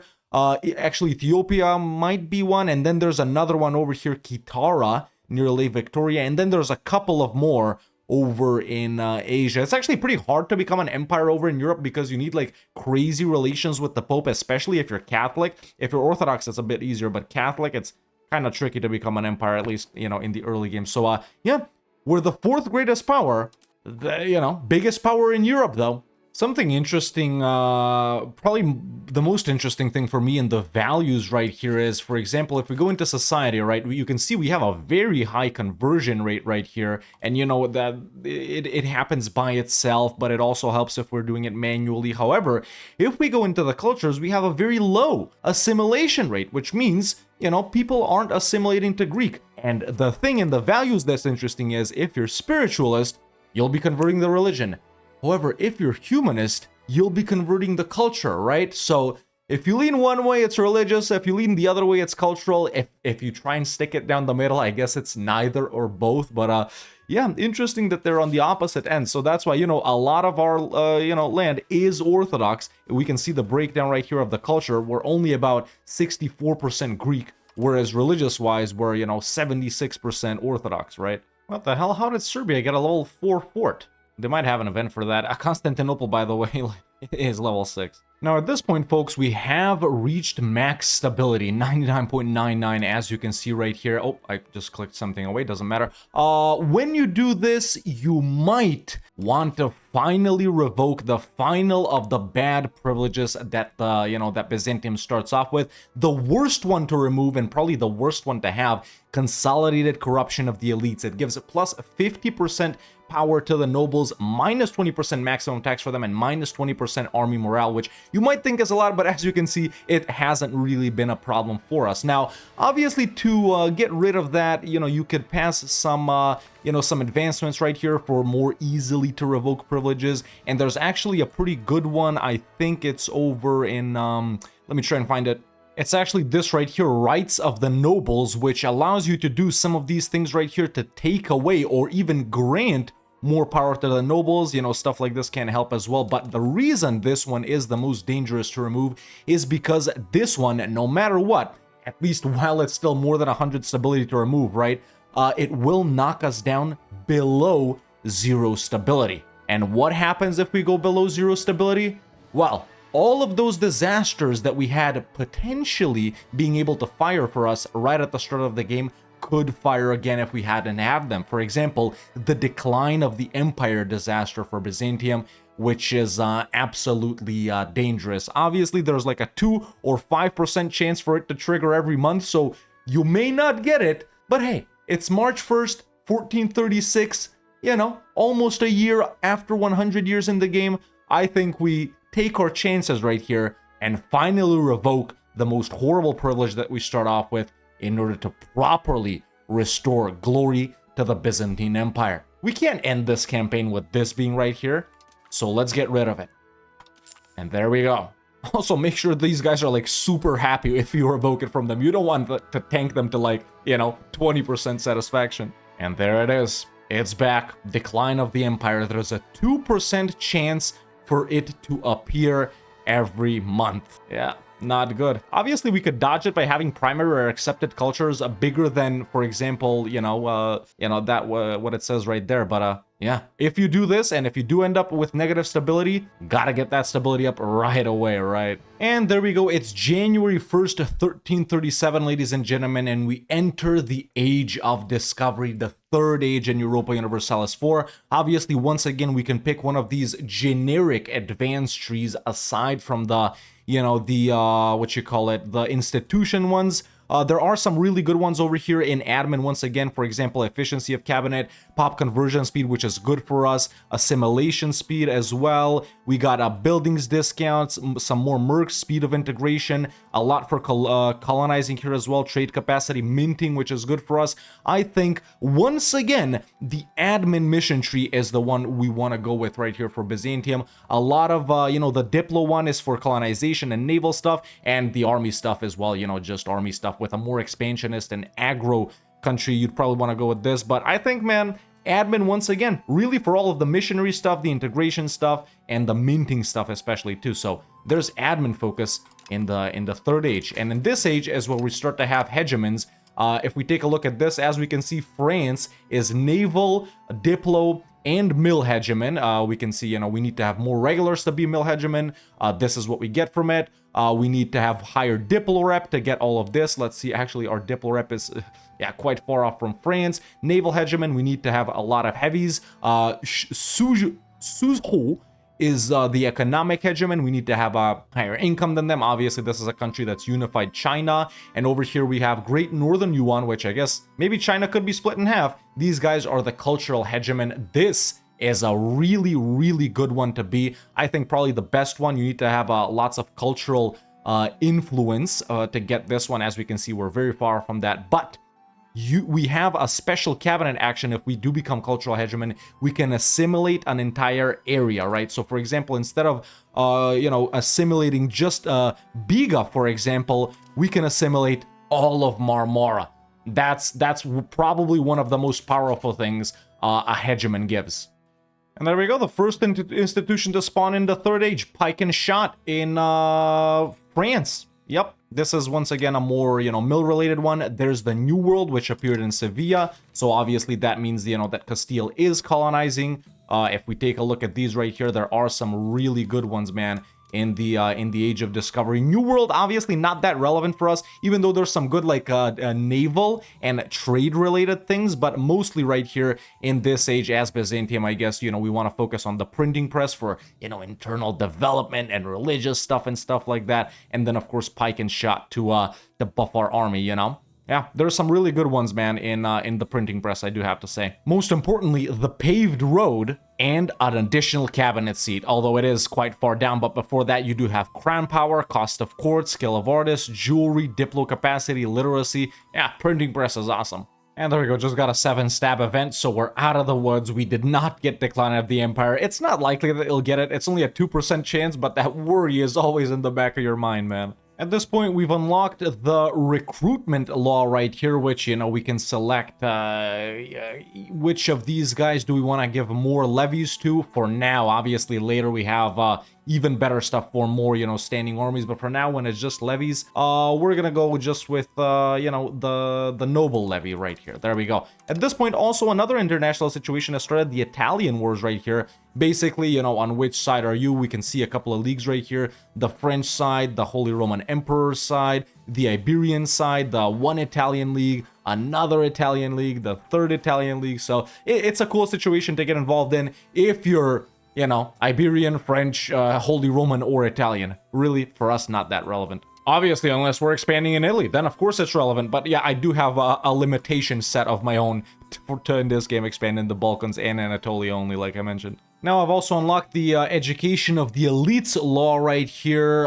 This one is very good because, it gives us efficiency for the cabinet, but this one is also good for the, the peasant pops, This one is for, you know, the richer estates, for the clergy. I think this is a pretty good one. We've also unlocked the rights of the nobles law right here. We can do, you know, noble electorate right here. However, we don't really want to mess with the succession and stuff like that. We could curtail the nobles, which would be awesome, especially for later down the line when absolutism hits, but they're blocked from cabinet, which is not something we want right now. We don't want to strengthen their privileges either and block the crown from the cabinet. So, obviously, rural nobles authority. You know, they're a bit happier, they have a bit more power, but forts are cheaper. And there we go, ladies and gentlemen, we've reached November 11th, 1444, a little nod to the start date of Europa Universalis 4, and after a little more than 100 years of gameplay as the Byzantine Empire, I can say we've not only successfully saved the Byzantine Empire from collapse and dying to the hands of the Ottomans, but we've also restored glory and become one of the greatest powers in the world. Now, obviously, expansion, man, in Europa Universalis 5 is quite different to EU4. You know, this, when you zoom out, it might not feel like much compared to EU4, but trust me, for EU5, this is quite a lot, especially with how slow conquest is, at least in the first 2 ages, but this is really where it starts ramping up and where you start taking more and more. So for the next 100 years, we could be this big. Right? The first 100 years is all about establishing yourself and stuff like that. But this is the land that we've ended up owning, man. As you can see, a lot of it is our cores. Obviously, provinces that are mostly our culture and religion are cores. Everything over that's yellow is integrated. The red stuff we're still integrating. Tax base looking pretty good, although this map mode could use a little work if I'm being honest. Control is pretty good, especially on the coastal provinces. It's gonna ramp up far more this age with the buildings and the new roads and stuff like that. So yeah, this is what, you know, the roads are looking like. This is what our market is looking like, our main market of Constantinople. You know, quite high population, 4.673 million, and it's growing very nicely, if I do say so myself. This is what the cultures are looking like for us. This is what the religion is looking like for us. So quite a lot of Orthodox. We have managed to expand it as well. You know, all institutions embraced, you know, except for the ones that just spawned and stuff like that. Everyone likes us. Just a tiny little coalition going, but this could disband easily, and we could continue to take down the Ottomans, and we are looking mighty nice. Over here, lots of crown land. We've revoked all of the horrible privileges from our estate, so we've gotten rid of all of the bad things right there. Cabinet is doing its thing, as we can see. Over in the economy department, we're making an absolute frick ton of money, even though we're spending quite a lot. So this, I would say, is pretty decent with us not focusing on this too much and leaving a lot of it to the hands of the game to take care of it for us. You know, with us just building, you know, special buildings or buildings that we want built sooner rather than when the game thinks it's appropriate. Taxing all of the estates, as we can see. Nice trade income, good income from sound tolls as well. A little bit of it coming in from Cyprus, and our income could be even bigger if we manually focused on constructing every single little building or manually focusing on every trade, but that's simply not my playstyle. And obviously we could be making a lot more money too by having subject own all of the, you know, provinces that are low control, but I just wanted to integrate them, you know, for the sake of integrating them and stuff like that. Production is looking good. We got food, society, everyone, most everyone is happy. As we can see, this is the breakdown of our land, you know, no alliances, nothing like that. In the military department, we are fairly strong. We got a good standing army going over here. Lots of levies that we can raise, as we can see. Nice little navy going over there. Obviously, you could scale up way more than this, but I just don't think it was necessary for what we did. And yeah, advancements looking nice, man. We've passed everything. Lots of cabinet seats, lots of government reforms, got rid of the bad government reforms as well. And this is what we ended up looking like, and this is what the rest of Europe has ended up looking like over the first 100-ish years of the game. So yeah, man, that's been our first ever video on Europa Universalis 5. Let me know in the comments below if you want to see me maybe continue this run or something like that. What's the next EU5 video that you guys want to see? Do you guys want to see me play, you know, the big and strong countries that everyone wants to see? Or do you want to see me play someone weird like, let me try and find them right here. And in fact, I don't know if the province is called that, but yes, they do exist.